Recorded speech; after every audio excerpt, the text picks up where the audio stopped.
Imagine falling asleep knowing that almost everything you've ever heard about an entire civilization was written by people who wanted them erased. Not misunderstood, not debated. Erased. The Druids did not leave behind books, monuments carved with explanations, or signed confessions of what they believed.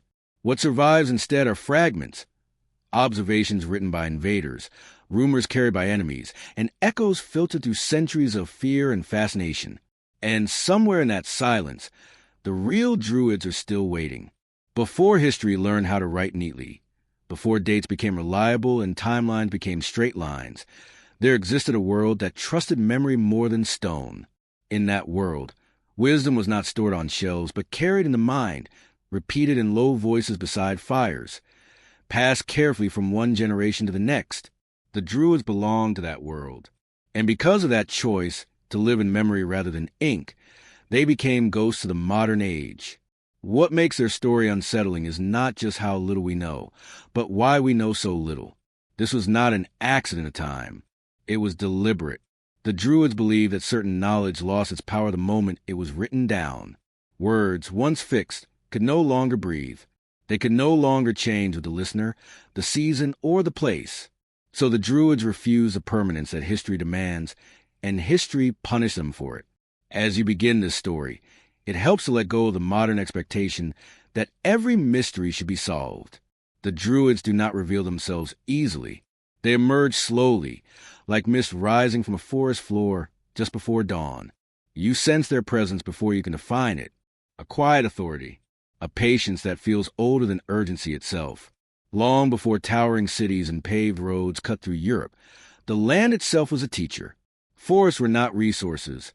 They were living archives. Rivers did not simply flow. They remembered. Hills and stones held stories, and those who learned how to listen were considered wise. In such a world, the Druids were not rulers in the way kings are rulers. They were something subtler. They were interpreters, between people and nature, between the living and the unseen, between the present moment and the long memory of the past. To understand them, you must step away from a noise of certainty. Imagine a time when night truly meant darkness, when the sky was crowded with stars unchallenged by artificial light, and when silence was not uncomfortable but sacred. In that silence, the Druids spoke. And more importantly, they listened. They listened to patterns others overlooked. The turning of seasons, the migration of animals, the way certain trees thrived while others failed. Knowledge was not rushed. It was observed over lifetimes. A single idea might take decades to fully understand, and no one was in a hurry to own it. Wisdom was communal, not individual. No single Druid stood above the others as an author or prophet. Their strength lay in continuity. This is where the tension begins. Because when a culture does not name its heroes, outsiders feel compelled to invent them. When a people do not explain themselves, others explain them instead. And that is exactly what happened. Centuries later, when expanding empires encountered these quiet figures dressed in white, speaking in riddles and refusing to write anything down, suspicion followed naturally. What kind of power hides itself so completely? What kind of authority does not announce its rules? To the disciplined, bureaucratic mind of empire, the Druids were not merely strange. They were dangerous. And yet, there is something deeply human about the choice they made. To trust memory over metal. To accept loss rather than distortion. To believe that some truths should fade rather than harden into something false. In a way, the Druids understood something modern civilization often forgets, that not everything meant to last should be preserved forever. As you settle into the story, allow yourself to feel that tension without trying to resolve it. The Druids lived comfortably within uncertainty.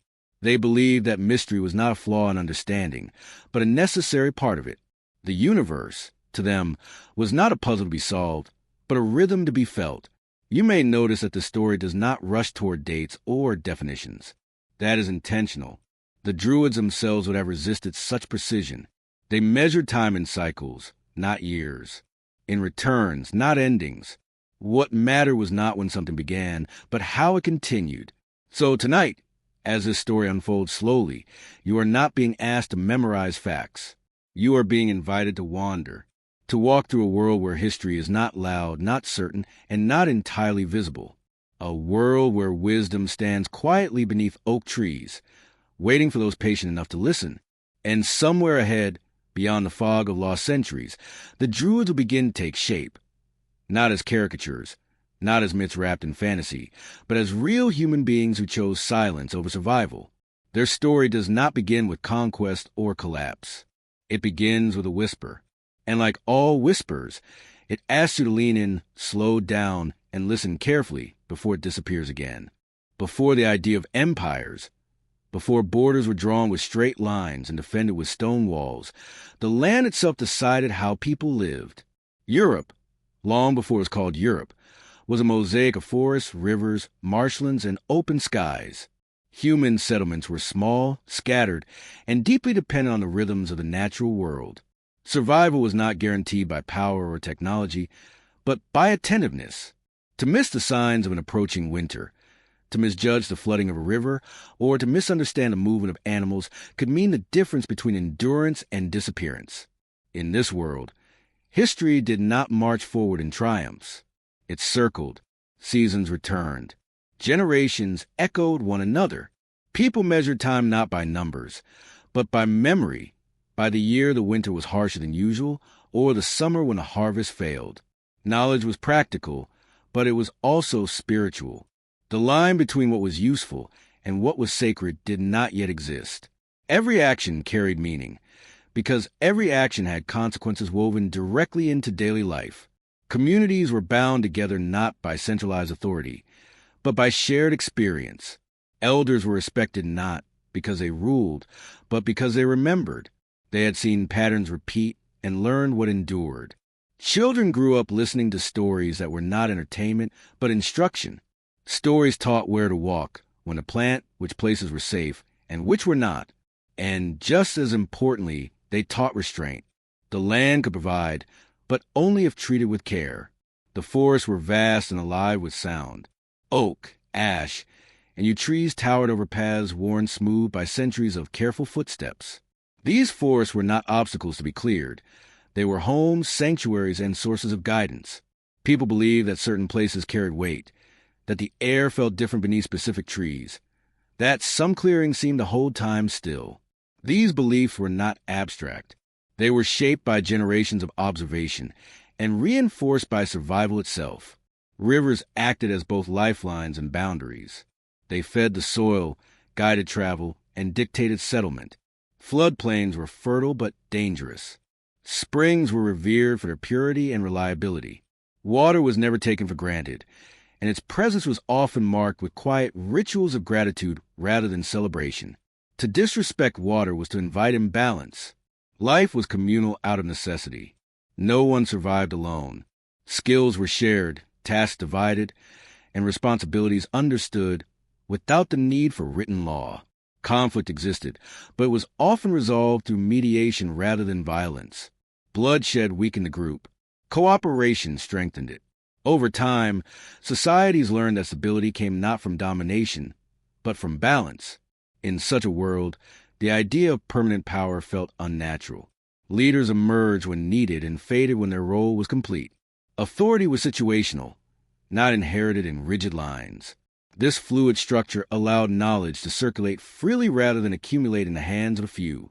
And in the absence of fixed hierarchies, certain individuals became valued not for their strength, but for their understanding. These were the early conditions that allowed figures like the Druids to emerge. Not suddenly, not dramatically, but gradually, as listeners, observers, and interpreters. They did not separate themselves from their communities. They grew within them. Over time, their role became defined by trust rather than command. When uncertainty arose about seasons, disputes, illness, or the unseen forces believed to shape reality, people turned to those who had demonstrated patience and insight. Belief systems during this period were not organized religions. They were living frameworks, constantly adjusted as the world revealed new lessons. The divine was not distant or singular. It was present in storms and sunlight, in animals and stones, in birth and decay. People did not worship nature as an idea. They engaged with it as a presence. This closeness to the natural world shaped how death was understood as well. Loss was familiar, but not final. The dead did not vanish. They remained part of the landscape, part of memory, part of the cycle. Burial sites were chosen carefully, often near places of significance, reinforcing the sense that the past was never truly gone. Ancestors were not romanticized. They were consulted through story and ritual, their experiences guiding future decisions. Without writing, memory became sacred labor. Repetition ensured survival. Songs, chants, and rhythmic storytelling helped preserve knowledge accurately. A single mistake in retelling could distort a lesson, so care was taken to maintain precision. This discipline gave oral culture its strength, even as it left few traces for future historians. As generations passed, communities changed slowly. Tools improved. Trade expanded cautiously. Ideas traveled along river routes and forest paths. Yet the pace remained deliberate. There was no rush to grow beyond what the land could sustain. Excess was viewed with suspicion. Balance mattered more than accumulation. Then, far in the distance, something began to shift. Rumors of larger societies, organized armies, and cities built from stone filtered through trade routes. These worlds felt almost unreal, places where authority was enforced, not negotiated, where laws were written, not remembered, where gods were named, categorized, and housed in temples. But in the quiet spaces between those rumors and reality, the older world continued. Fires burned low in the evenings. Stories were told softly. The sky was watched carefully. Knowledge was passed hand to hand, voice to ear. This was the soil from which the Druids emerged, not as rebels against empire, but as children of a time when empire was not yet imaginable. Understanding this world is essential, because the Druids did not appear in isolation.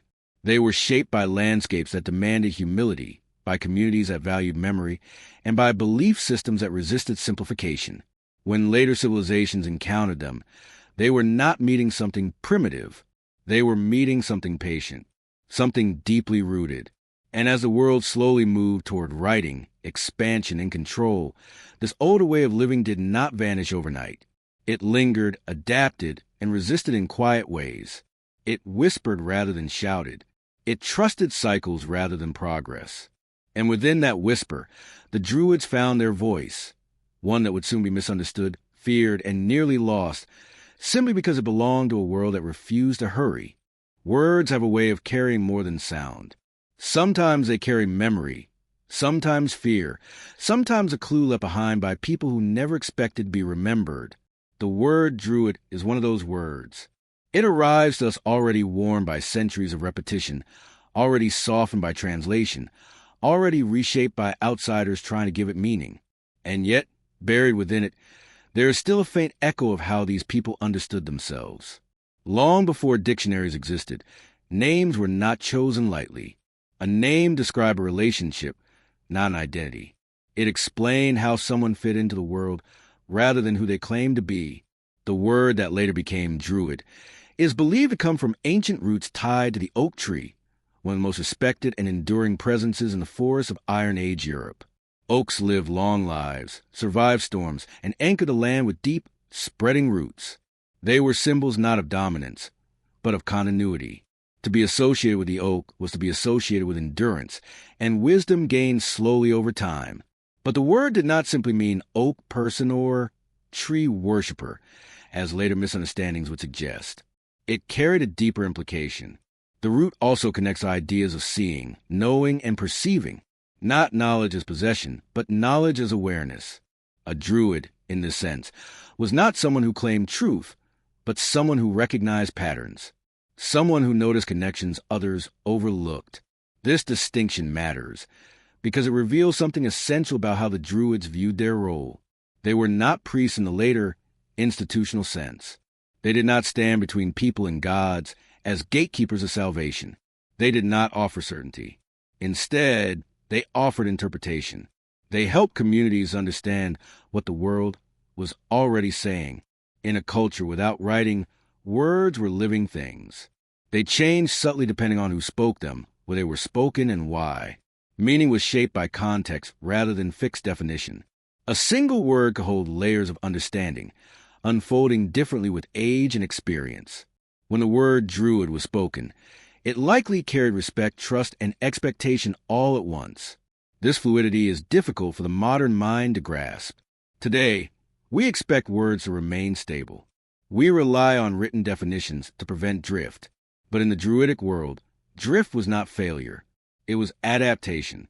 Language evolved alongside the people who used it, allowing ancient ideas to remain relevant without being rigid. As outside cultures began encountering the Druids, they attempted to capture this word using their own frameworks. Roman writers, accustomed to clear hierarchies and official titles, tried to categorize the Druids as priests, philosophers, or magicians. None of these labels fit comfortably. Each translation flattened something complex into something familiar, and in doing so, it distorted the original meaning. To the Romans, power was visible. It wore armor, commanded legions, and left inscriptions behind. The Druids represented a quieter influence, one that could not be easily measured or controlled. This made the word itself feel threatening. It referred to a class of people whose authority did not come from law, wealth, or force, but from long-standing trust. Over time, as the word traveled further from its origins, it accumulated associations that had little to do with reality. It became wrapped in mysticism, then superstition, then fantasy. Yet even in these altered forms, the core idea persisted. The Druid was always imagined as someone connected to ancient wisdom, to the land, to something older and deeper than civilization. This persistence suggests that the original meaning resonated strongly enough to survive distortion. People sensed that the word pointed towards something real, even if they could no longer name it accurately. The idea of a figure who understood nature not as an object to dominate, but as a system to respect, continued to appeal across centuries. Within Druidic culture itself, it is unlikely that individuals frequently refer to themselves using a single formal title. Roles were probably fluid. A person might serve as a teacher in one context, a judge in another, and a ritual leader in a third. Identity was shaped by responsibility rather than rank. The word Druid may have functioned more as a recognition than a label, a way for others to acknowledge someone's depth of understanding. There is also the possibility that the true meaning of the word was intentionally guarded. In a society that valued oral tradition and secrecy, certain concepts may have been shared only within the community. Outsiders would hear the word, but not fully grasp its significance. This protective ambiguity helped preserve the integrity of their knowledge, while allowing them to exist openly among others. As centuries passed and the Druids themselves faded from daily life, the word remained. It lingered in texts, in legends, in half-remembered stories. Each generation reshaped it slightly, projecting its own hopes and fears onto it. During times of uncertainty, the Druids were imagined as keepers of lost truths. During periods of rationalism, they were dismissed as primitive. During Romantic eras, they were idealized as symbols of harmony with nature. Yet beneath all these reinterpretations, the original essence still whispers. The Druid was someone who knew when to speak and when to remain silent. Someone who understood that knowledge, like a forest, cannot be rushed into growth. Someone who recognized that wisdom deepens not through accumulation, but through patience. Understanding the meaning of the word Druid is not about arriving at a perfect definition. It is about appreciating the mindset it represents. A way of being in a world that values observation over assertion, relationship over control, and continuity over conquest. The word endures because the need for that mindset endures. As you continue listening, it may become clear that the Druids were not defined by rituals, robes, or mysteries, but by attention. Attention to the land, to people, to time itself. Their name was not a title of power. It was a quiet acknowledgement of understanding. And in a world that often forgets how to listen, that kind of understanding still feels rare and still feels necessary. In a world without ink or parchment, memory was not a convenience. It was survival. Every lesson, every warning, every success and failure had to be carried forward through the human mind alone. For the cultures that produced the Druids, forgetting was not a minor mistake. It could be fatal. And so remembering became a sacred responsibility, treated with care, discipline, and deep respect. From an early age, children were trained to listen closely. Stories were not told once and abandoned. They were repeated, refined, and revisited across seasons and generations. A single tale might be heard hundreds of times, each repetition reinforcing not just the events, but the rhythm, the emphasis, the subtle pauses that shaped meaning. Memory was trained through sound, pattern, and emotion, not through lists or records. The Druids existed at the center of this culture of remembrance. Their role was not merely to recall information, but to preserve accuracy while allowing understanding to grow. This required an extraordinary mental discipline. They memorized genealogies, laws, myths, astronomical observations, and moral teachings without relying on written reference. Such feats were not performed to impress. They were performed because the community depended on them. Oral knowledge was structured carefully to reduce distortion. Songs and chants carried legal codes. Poetry encoded history. Stories embedded instruction within narrative, ensuring that lessons were remembered because they mattered emotionally, not because they were enforced. Rhythm became a tool of preservation. Repetition became a form of protection. Unlike written texts, which freeze ideas in place, oral tradition allowed knowledge to remain alive. Each retelling could respond to the listener, the setting, and the moment. This flexibility was not weakness. It was resilience. The core truth remained intact, while the surface adapted to ensure relevance. The Druids understood that wisdom that cannot change eventually breaks. This approach also created a natural filter. Only those who demonstrated patience and commitment were entrusted with deeper knowledge. Learning was slow by design. A student might spend years absorbing foundational stories before being allowed to hear their deeper meanings. This was not secrecy for its own sake. It was an acknowledgement that understanding requires readiness. Memory, in this context, was relational. Knowledge was passed from teacher to student through trust, presence, and shared experience. There was no shortcut, no way to copy and replicate understanding without engaging fully. This created strong bonds across generations.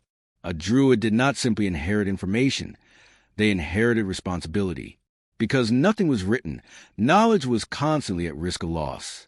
This awareness shaped the way it was treated. Important teachings were never entrusted to a single individual. They were distributed across many minds, ensuring continuity even if one voice fell silent. Redundancy was intentional. Survival depended on it. The system also shaped how truth was understood. Without fixed texts, contradictions were explored rather than erased. Different versions of the story could coexist, each revealing a different angle. The Druids did not seek a single authoritative narrative. They sought coherence, a harmony between versions that reflected the complexity of reality. The absence of writing also prevented certain forms of power from forming. No one could claim authority by citing a document. Legitimacy came from demonstrated wisdom and communal recognition. Knowledge was not owned, it was stewarded. This made corruption more difficult and accountability more personal. To outsiders, this way of preserving memory appeared fragile. Roman observers, accustomed to archives and inscriptions, saw oral culture as primitive and unreliable. They failed to understand that memory, when cultivated deliberately, can be remarkably precise. In fact, the very act of writing can weaken memory by externalizing it. The Druids understood this intuitively. There is also the question of why the Druids chose not to write, even when writing was available through contact with other cultures. This was not ignorance. It was refusal. Writing to them risked stripping knowledge of context. Once written, a teaching could be read by someone unprepared, misunderstood, or misused. Oral transmission allowed for guidance alongside information. Silence played a role as important as speech. Some knowledge was not meant to be shared widely or at all. The Druids accepted that not every truth needs to be preserved indefinitely. Some lessons belong to a specific time and place. When that moment passed, the lesson could pass with it. This attitude stands in sharp contrast to modern assumptions. Today, we equate preservation with value. We record everything, fearing loss above all else. The Druids feared distortion more than disappearance. They trusted that what truly mattered would return in another form, another generation, another story. As the world around them began to change, this reliance on memory became both a strength and a vulnerability. When outside forces disrupted communities, scattered teachers, and suppressed traditions, the chain of transmission weakened. Knowledge that existed only in living minds could vanish quickly under pressure. This was the risk the Druids accepted. Yet even in loss, something endured. Fragments of their teaching survived in folklore and ritual, in instinctive reverence for certain places and times. The structure of their memory lived on, even when the content faded. People continued to tell stories around fires. They continued to mark seasons. They continued to sense that the land remembered something, even if they could no longer say what. The Druids were not simply historians of their world. They were its memory itself. When they disappeared, it was not just a group of people that was lost, but a way of remembering, a way of holding knowledge gently, allowing to breathe, trusting to live within people rather than beyond them. And perhaps that is why their absence feels so noticeable. In a world overflowing with information but starved of meaning, the idea of memory as a sacred act feels almost foreign. Yet somewhere, beneath our reliance on written words and recorded data, the old instinct remains. The instinct to listen carefully, to repeat what matters, and to carry wisdom forward not because it is written, but because it has been lived. Becoming a Druid was never a sudden transformation. There was no moment of declaration, no public ceremony that marked the beginning of the path. Instead, it unfolded slowly, almost imperceptibly, shaped by years of observation, discipline, and quiet endurance. In a culture that valued patience above urgency, the long path to wisdom was not seen as a burden, but as a necessity. From an early age, those who showed unusual attentiveness were noticed, not intelligence in the modern sense, not quick answers or loud confidence, but the ability to listen without interruption, to remember without distortion, and to sit comfortably within uncertainty. These were the signs that mattered. Curiosity without restlessness, insight without ego. Such qualities could not be forced. They revealed themselves naturally over time. Training began not with instruction, but with immersion. A young student would spend years absorbing stories, songs, and rhythms without being asked to interpret them. Understanding was allowed to form slowly, like roots growing underground. Questions were discouraged at first, not to suppress curiosity, but to strengthen patience. The Druids believed that answers arrive more clearly when the mind is not rushing toward them. Memorization was central to this training, but it was never mechanical. Knowledge was woven into narrative, poetry, and ritual movement, ensuring that memory engaged the whole body, not just the intellect. A law was not simply recited. It was sung. A lineage was not listed. It was told as a story of cause and consequence. In this way, learning became lived experience rather than abstract information. Time itself was a teacher.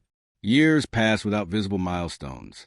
A student might not know how close they were to becoming a Druid, because the title mattered less than the transformation.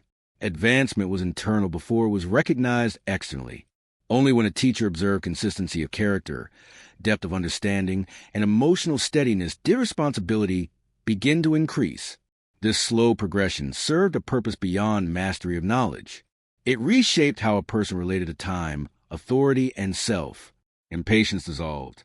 Ego softened. The need to be seen or acknowledged faded. In its place grew a sense of stewardship. Knowledge was not something to wield, but something to carry carefully.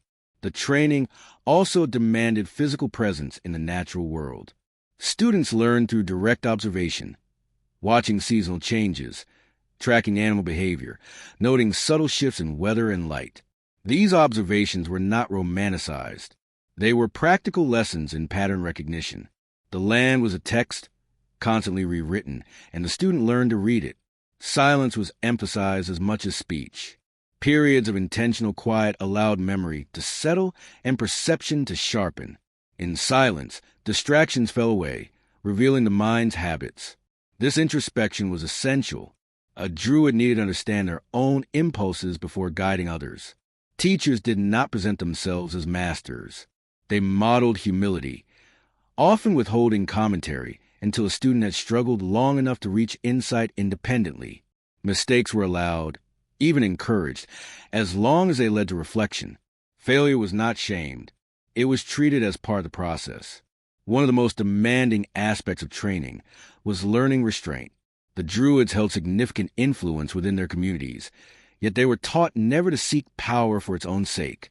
Authority was to be exercised sparingly and only when necessary. Knowing when not to intervene was considered as important as knowing when to act. This discipline extended to emotional control. Anger, fear, and pride were acknowledged but not indulged. A druid who reacted impulsively risked destabilizing the community. Emotional steadiness was seen as a form of protection, both for oneself and for others. As students matured, they were gradually entrusted with deeper layers of knowledge. These were not secrets in the sense of forbidden information, but teachings that require maturity to hold without misuse. Understanding came with responsibility. To know more meant to carry more. The length of training varied, but ancient sources suggest it could last decades. This was not considered excessive. A life devoted to wisdom justified the investment.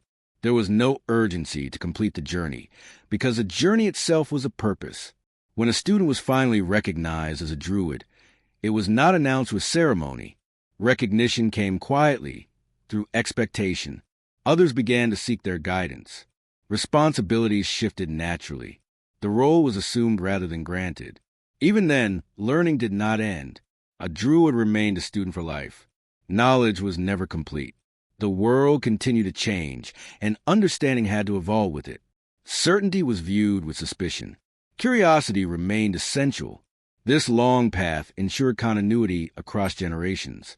Each druid carried not only teachings, but the memory of being taught. The discipline, the patience, the silence, all were passed on alongside information. The process preserved not just knowledge, but the mindset required to use it wisely. In a world increasingly shaped by speed and ambition, the Druidic path stands in quiet contrast. It reminds us that some forms of understanding cannot be rushed, that wisdom is not achieved through accumulation, but through endurance, that becoming something meaningful often requires disappearing into process for years, unseen and uncelebrated. And perhaps that is why the Druids left so little behind. Their legacy was not meant to be recorded. It was meant to be lived, one patient mind at a time. When conflict arose in ancient communities, it did not always end with raised voices or drawn weapons. Long before written laws and formal courts, society still needed ways to resolve disputes, maintain balance, and prevent cycles of retaliation. This responsibility often fell to those whose authority did not depend on force. The Druids occupied this delicate space, acting as judges, advisors, and mediators in a world where peace was fragile and violence carried lasting consequences. Their authority was not imposed. It was recognized. People listened to Druids because they trusted their judgment, not because they feared punishment. This trust was earned through years of demonstrated fairness, restraint, and insight. A druid who favored one side, without cause, would quickly lose credibility. In small, interconnected communities, reputation mattered more than decree. Disputes could range from disagreements over land and resources to conflicts between families or tribes. Without centralized power, such disagreements had the potential to escalate rapidly. The Druids intervened not to declare winners and losers, but to restore balance. Their goal was not retribution, but resolution. They understood that a community weakened by internal conflict was vulnerable to external threats. Judgment was delivered through dialogue rather than command. The Druid listened carefully to all sides, often encouraging those involved to speak openly and reflect on consequences. Silence was used strategically, allowing emotions to settle and clarity to emerge. Decisions were rarely rushed. Time itself was a tool for cooling tempers and revealing deeper truths. Punishments, when necessary, were designed to heal rather than humiliate. Exile, for example, was considered one of the most severe consequences, not because it inflicted physical harm, but because it severed social bonds. Being excluded from communal life was a powerful deterrent in a society where belonging meant survival. This reinforced the idea that actions affected not just individuals, but the entire group. As advisors, Druids guided leaders without ruling themselves. Chiefs and kings might hold visible authority, but they often deferred to Druidic counsel. This relationship created a balance of power. Leaders handled warfare and administration, while Druids addressed moral, spiritual, and legal concerns. Neither role functioned effectively without the other. This balance prevented absolute power from consolidating in one place. A leader who ignored Druidic advice risked losing legitimacy. A Druid who sought political dominance would undermine their own role. Mutual dependence maintained stability. The Druids also served as peacemakers between tribes. In times of tension, their presence could delay or prevent violence. Their status granted them a degree of neutrality, allowing them to move between groups safely.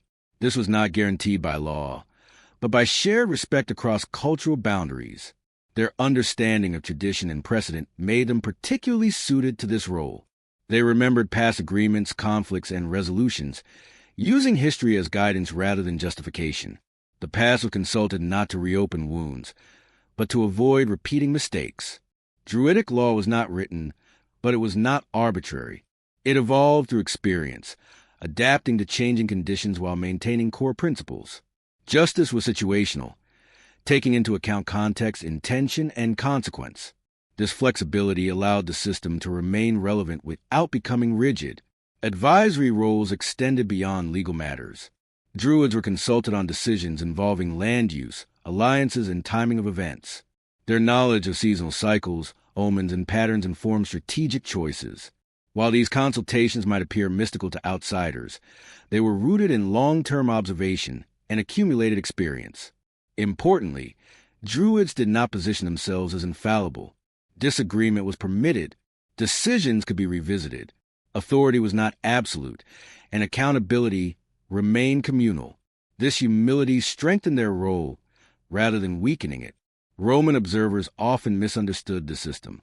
Accustomed to formal courts and codified law, they viewed Druidic judgment as inconsistent or opaque.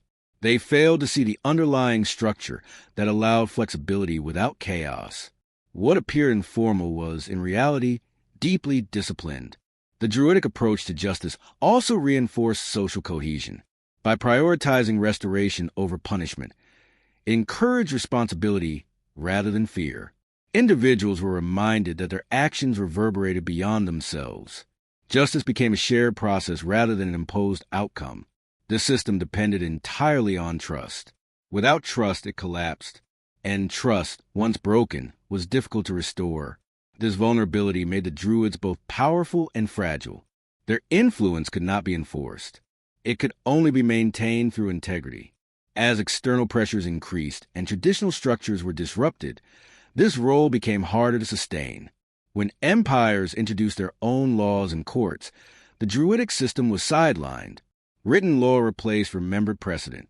Authority shifted from relationship to regulation. Yet traces of this older system lingered. Ideas of mediation, restorative justice, and community-based resolution echo faintly through later traditions. The notion that law should heal rather than dominate did not disappear entirely. The Druids' role as judges and advisors reveals society deeply invested in balance. Power was tempered by wisdom. Authority was softened by accountability. In a world without written law, justice was not a document. It was a practice, renewed daily through careful listening and thoughtful response. Their legacy challenges modern assumptions about governance and conflict. It suggests that order does not require rigidity, and that peace is not enforced, but cultivated. The Druids did not rule through fear or decree. They guided through understanding, reminding their communities that harmony, once broken, is far more difficult to restore than it is to maintain. To step into a sacred grove in the ancient world was to cross an invisible boundary. There were no walls, no gates, no signs announcing that the space was different. And yet, everyone knew. The air itself seemed quieter. Sound softened. Movement slowed. These were not places built by human hands, but places recognized, selected by generations who sensed that certain corners of the land carried a presence beyond the ordinary. For the Druids, temples were not constructed from stone blocks stacked into permanence. They were alive. Forest clearings, clusters of ancient trees, hills where mist gathered in the early morning, springs that never ran dry. These were the spaces where the visible and unseen felt closest. The sacred was not confined. It was encountered. Trees held particular significance, especially those that endured for centuries. Oaks, with their immense strength and longevity, were seen as anchors between earth and sky. Their roots disappeared into darkness while their branches reached toward light. To stand beneath one was to feel both grounded and lifted, reminded of continuity across time. Druids did not worship trees as objects, but they respected them as witnesses, living beings that had observed far more than any human life could. Sacred groves were approached with intention. Loud speech was avoided. Certain actions were forbidden, not because they were evil, but because they disrupted balance. The grove was not a place to impose will, but to listen. In these spaces, rituals were performed not as spectacles, but as conversations. Offerings were simple, gestures rather than displays. Gratitude mattered more than excess.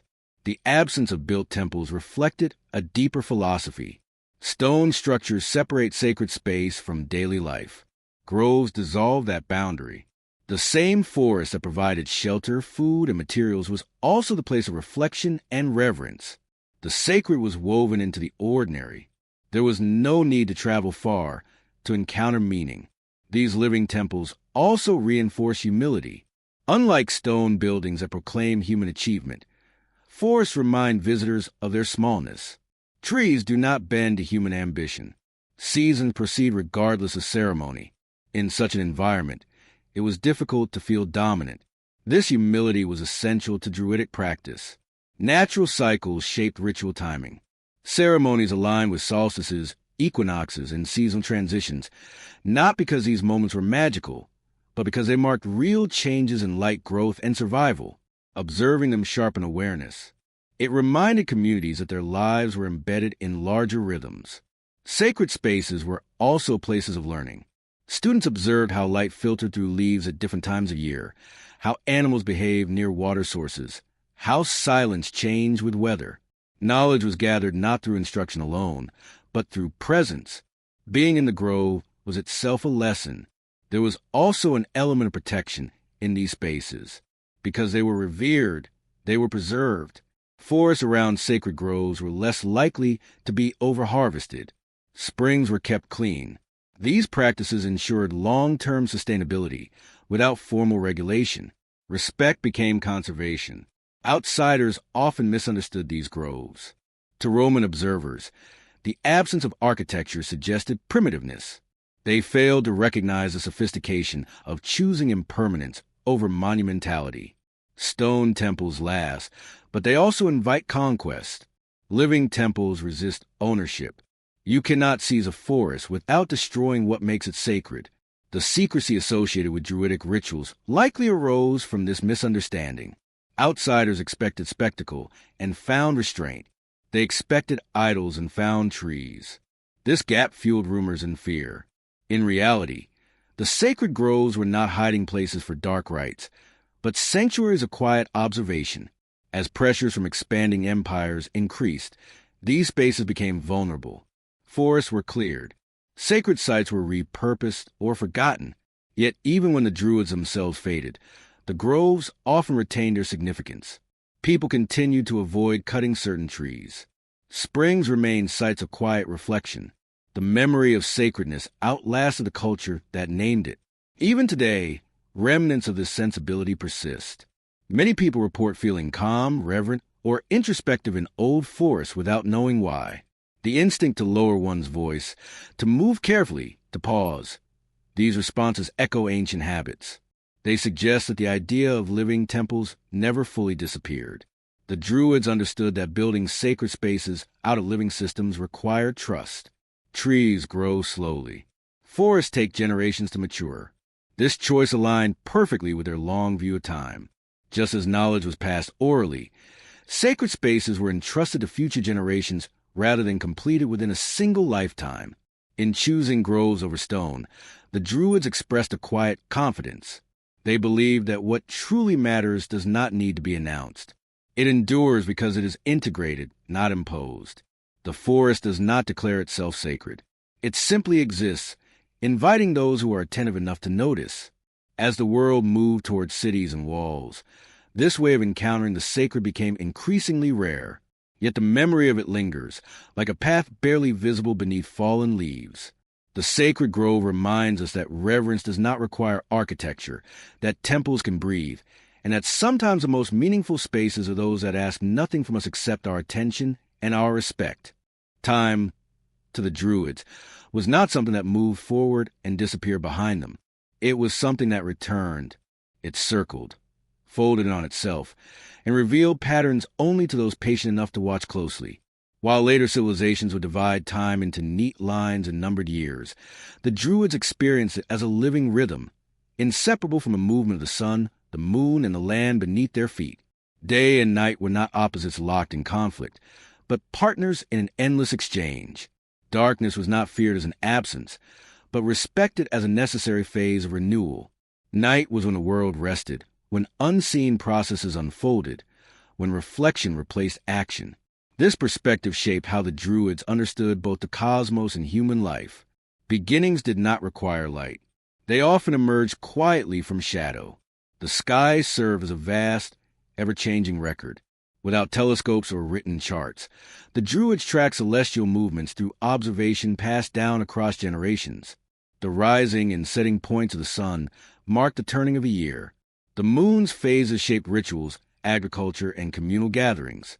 Stars provided orientation, not just in travel, but in thought. They reminded observers that human concerns were part of a much larger order. Cosmic events were not interpreted as commands from distant gods. They were signals, expressions of balance and transition. The Druids did not seek to control these forces. They sought to align with them. Living well meant moving in harmony with cycles rather than resisting them. This worldview shaped how life itself was understood. Birth, growth, decay, and death were not isolated events. They were moments within a continuous flow. The end of one phase naturally prepared the ground for the next. This belief softened fear and encouraged acceptance. Loss was painful, but it was not meaningless. It was part of a process larger than any individual. The calendar that guided Druidic life was not abstract. It was grounded in sensory experience. Changes in temperature, light, and sound signaled transitions more reliably than numbers. The return of certain birds, the flowering of plants, the lengthening of shadows, these were the true markers of time. By attending to them, communities stayed attuned to their environment. Rituals served as anchors within this flow. They marked transitions without attempting to halt them. A ritual did not freeze a moment in significance. It acknowledged change and prepared people for it. In this way, ritual was less about celebration and more about orientation. The cosmos was also reflected within the human body. Sleep and waking, hunger and satiety, energy and rest, all mirrored the same rhythm seen in the sky. The Druids recognized that ignoring these internal cycles led to imbalance. Health, both physical and emotional, depended on alignment with natural patterns. This understanding extended to decision-making.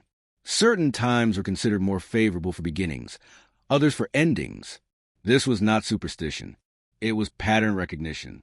Actions taken at the wrong time often failed not because of fate, but because conditions were not supportive.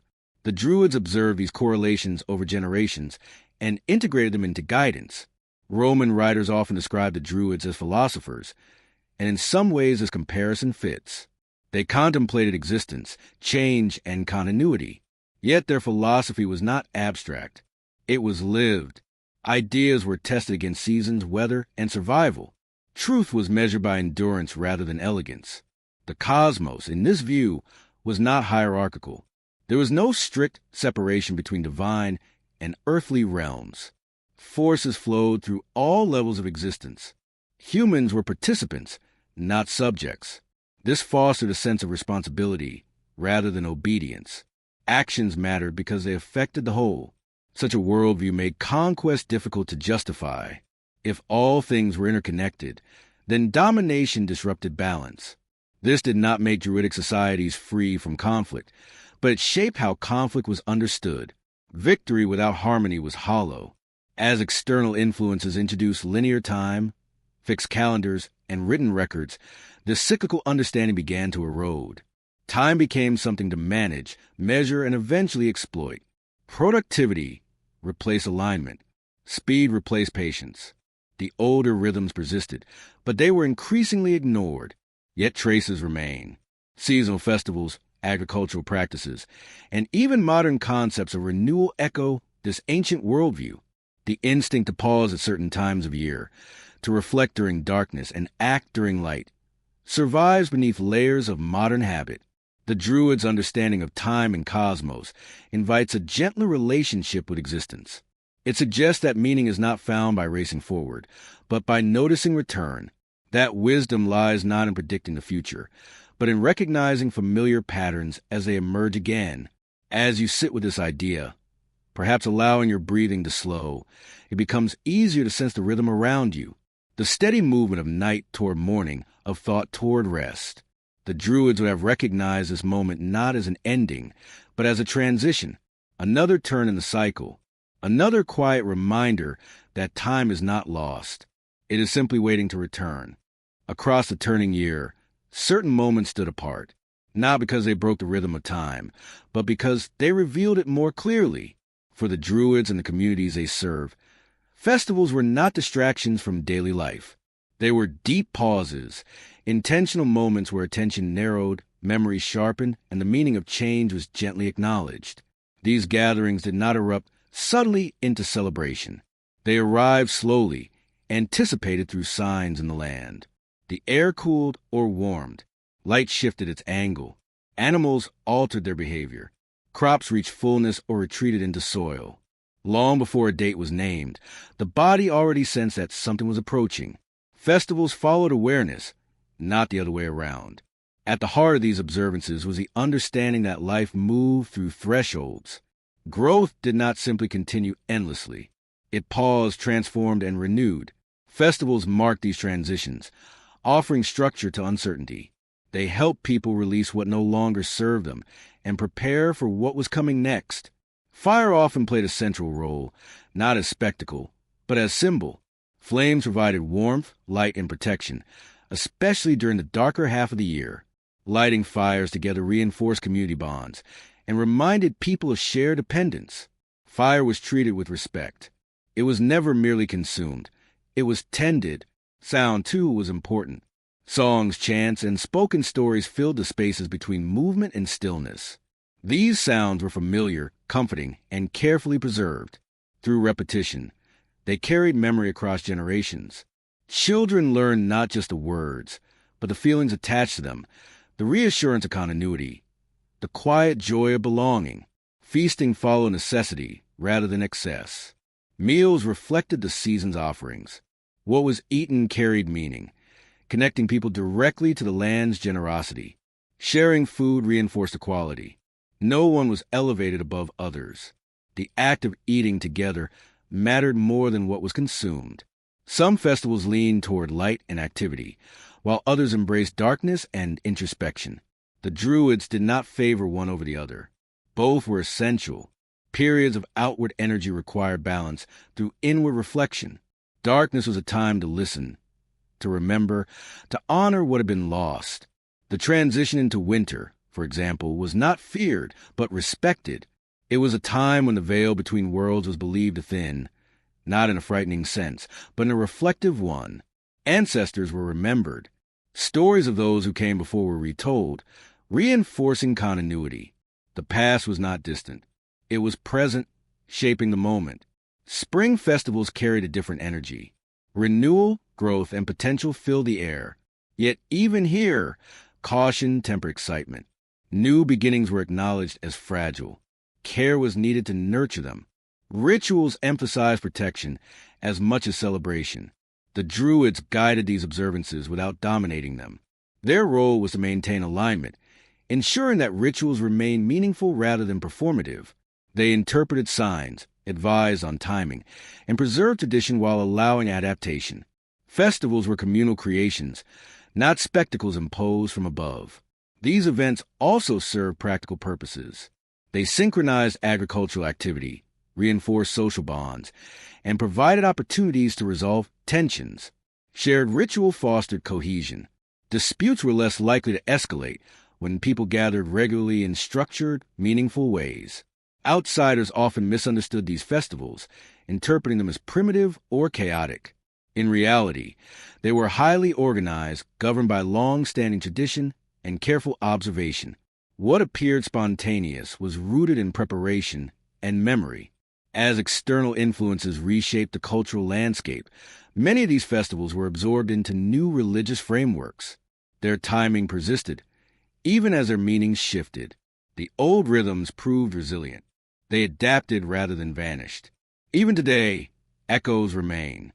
Holidays align with seasonal changes, customs that emphasize gathering and reflection, and traditions centered on light during darkness all trace faint lines back to these ancient observances.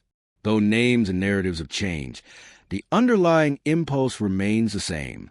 The Druids understood that humans need markers, not to control time, but to remember how to move within it.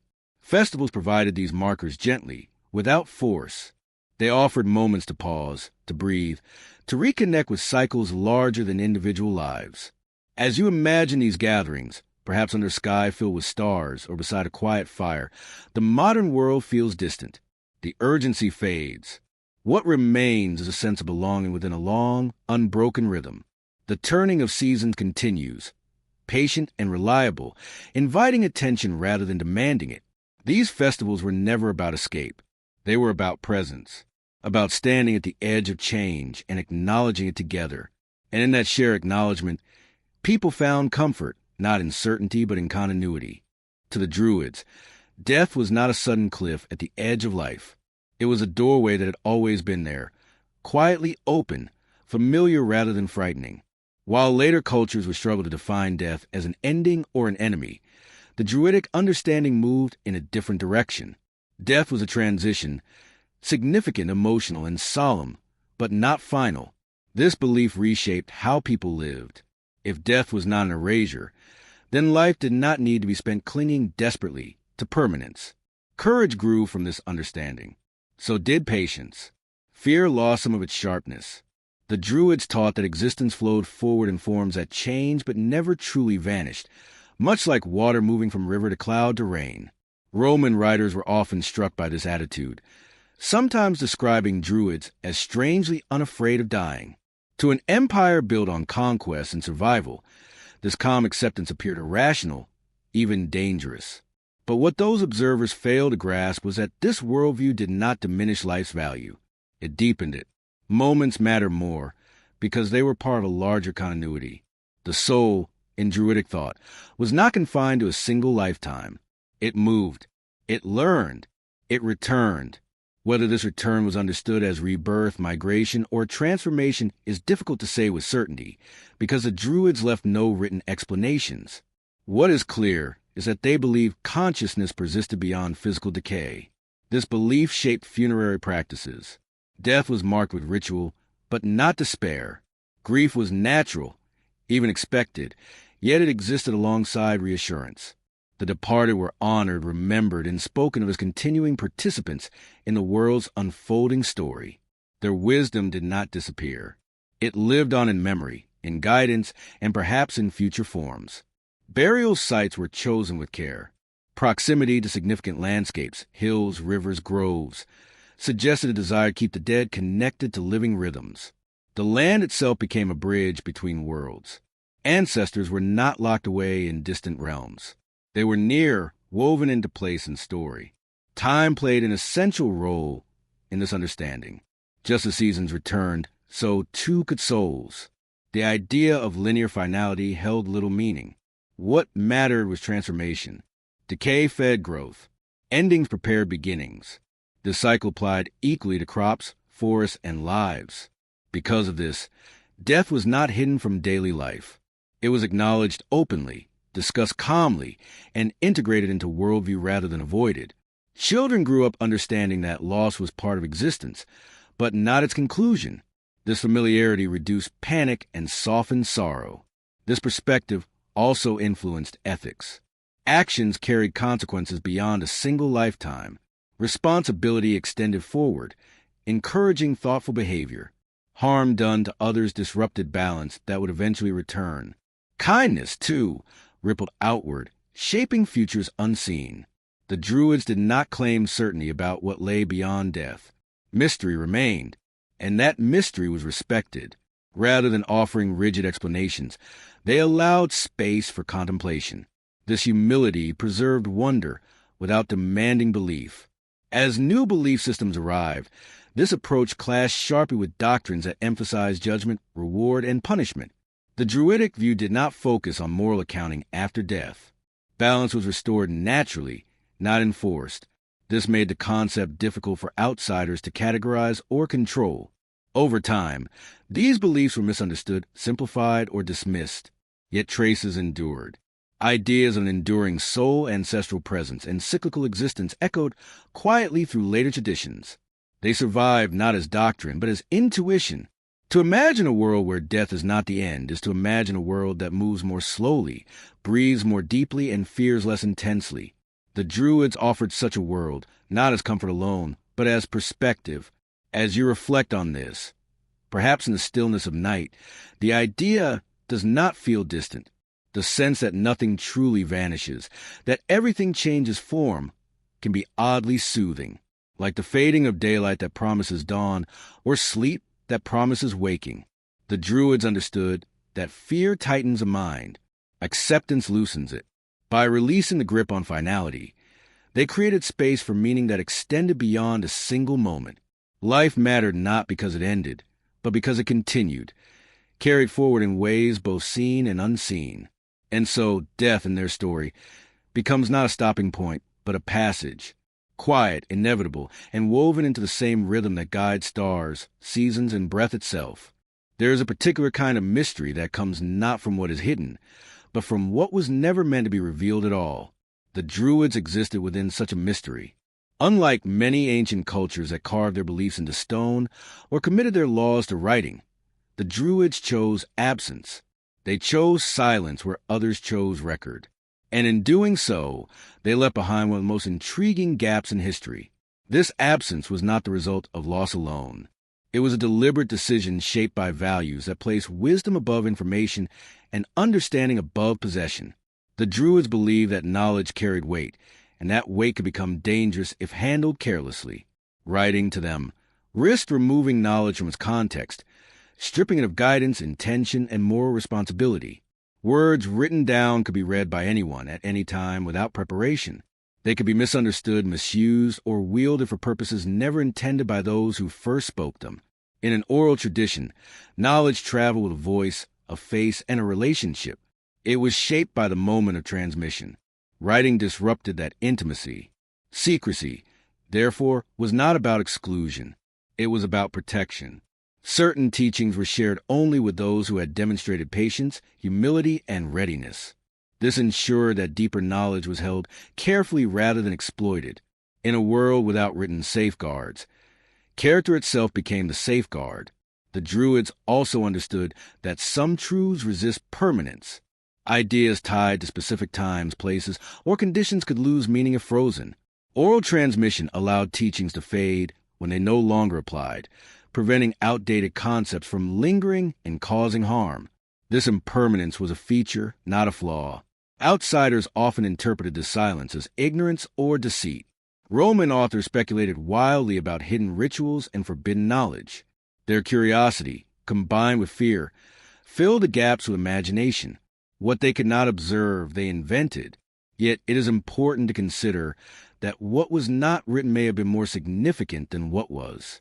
The Druids preserved laws, genealogies, and rituals through memory alone, demonstrating extraordinary discipline. Their refusal to write was not incapacity.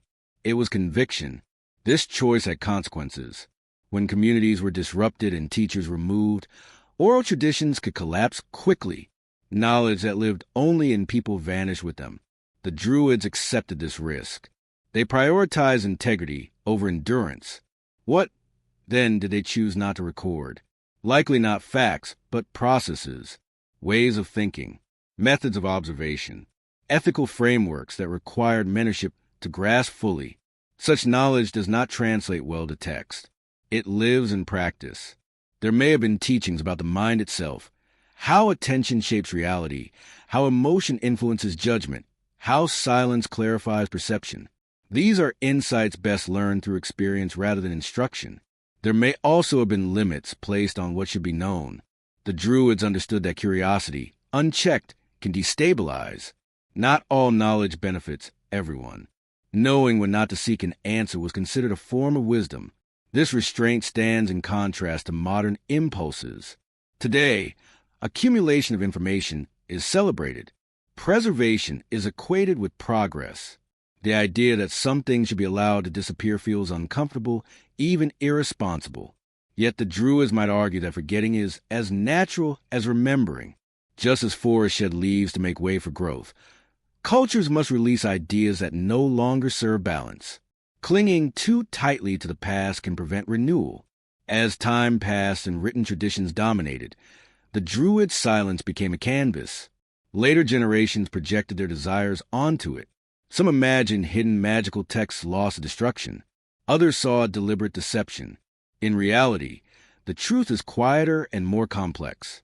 The Druids trusted continuity without record.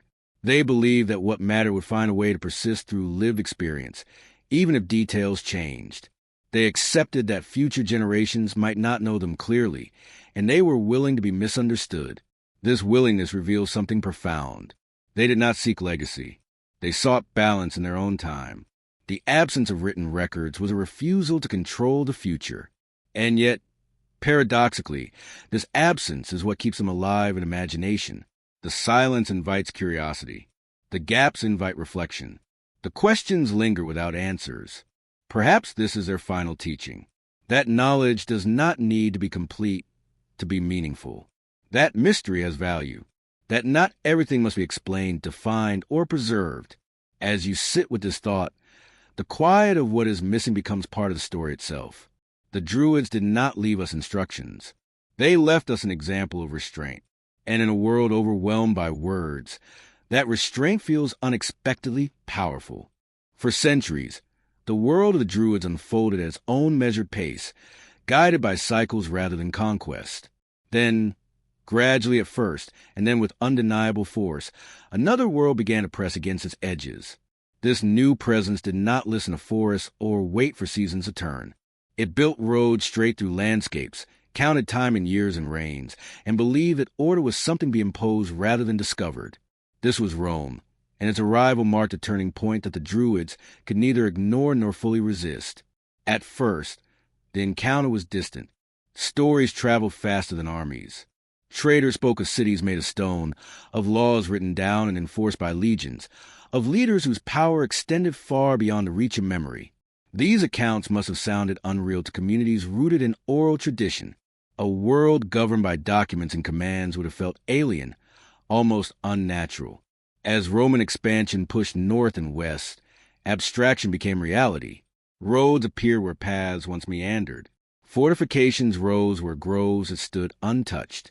The land itself began to change, and with it, the rhythms that had guided life for generations.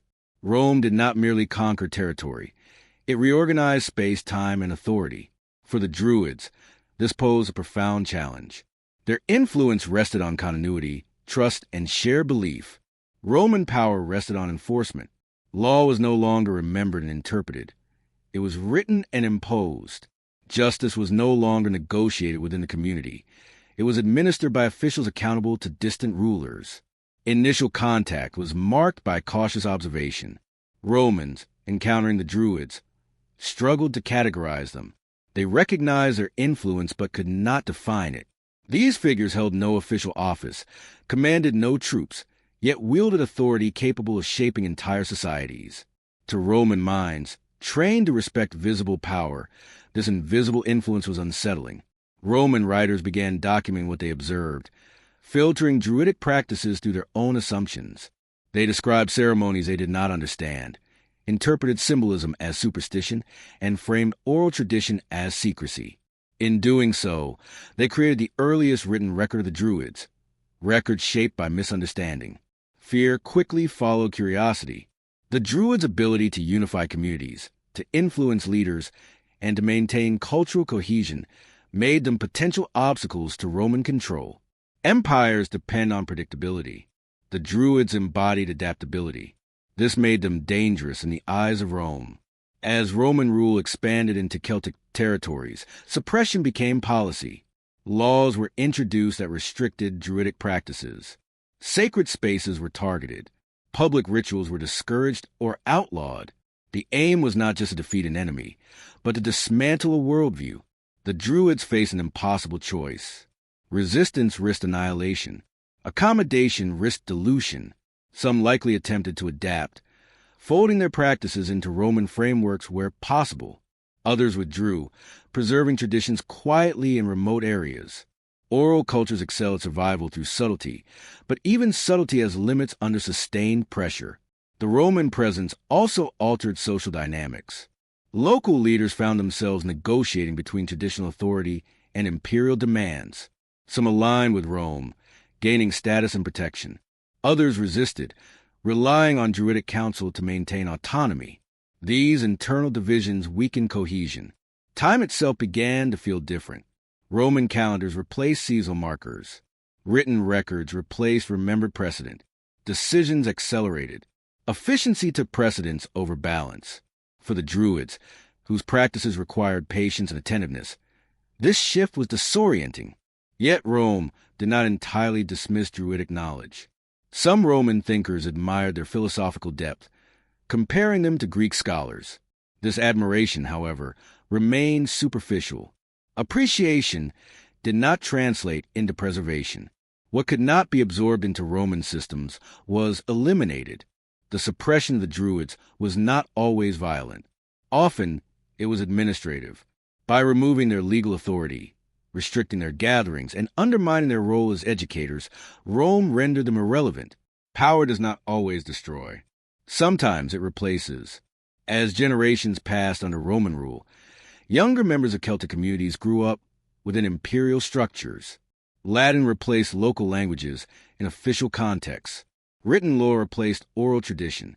The conditions that sustained the Druids eroded quietly. And yet, the Druids did not vanish overnight. They lingered at the margins in memory and practice, in stories told away from Roman eyes.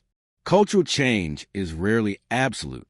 Even as Rome imposed its order, it absorbed fragments of what it encountered. Eventually, however, the balance tipped. The Druids' refusal to write, once a strength, became a vulnerability. When their voices were silenced, little remained to challenge the narratives written by others. History moved forward carrying Rome's version of events. This encounter was not merely a clash of cultures. It was a collision of philosophies. One believed that meaning emerged through alignment with nature. The other believed meaning was created through domination and structure. One trusted cycles. The other pursued progress. The Druids did not lose because they were weak. They lost because the world was changing in ways their values did not accommodate. Empires favor permanence, records, and control. Oral traditions favor adaptability, memory, and trust. In this new landscape, adaptability was no longer enough. As Rome receded centuries later, the Druids did not return. The conditions that sustained them were gone. But their encounter with Rome left an imprint.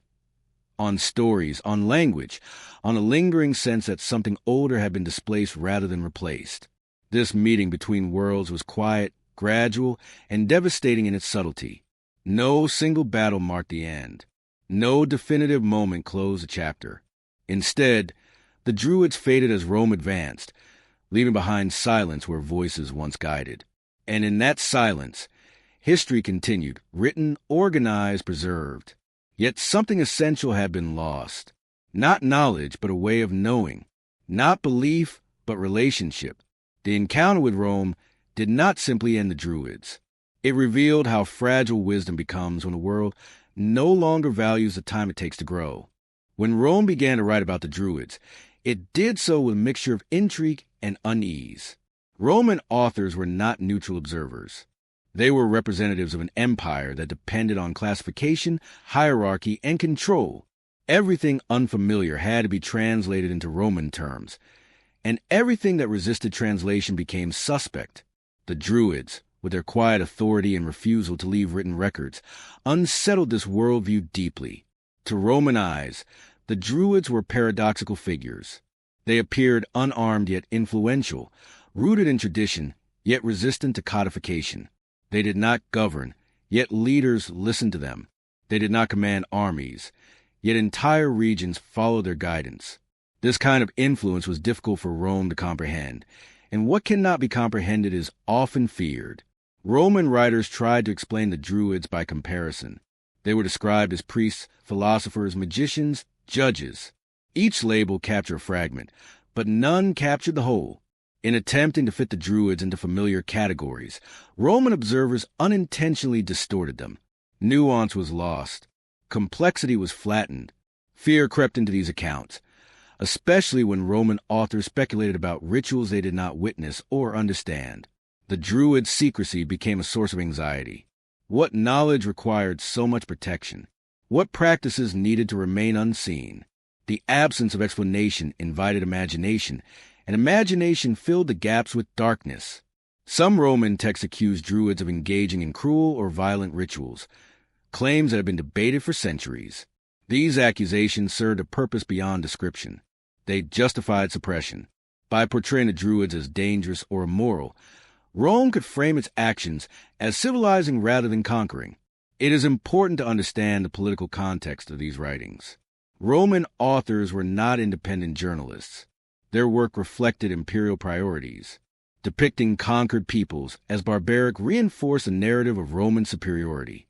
It reassured citizens that expansion was necessary and righteous. At the same time, there was fascination. Roman thinkers admired the Druids' devotion to learning, their mastery of memory, and their philosophical inquiries into nature and the soul. This admiration, however, remained abstract. It did not translate into respect for their autonomy.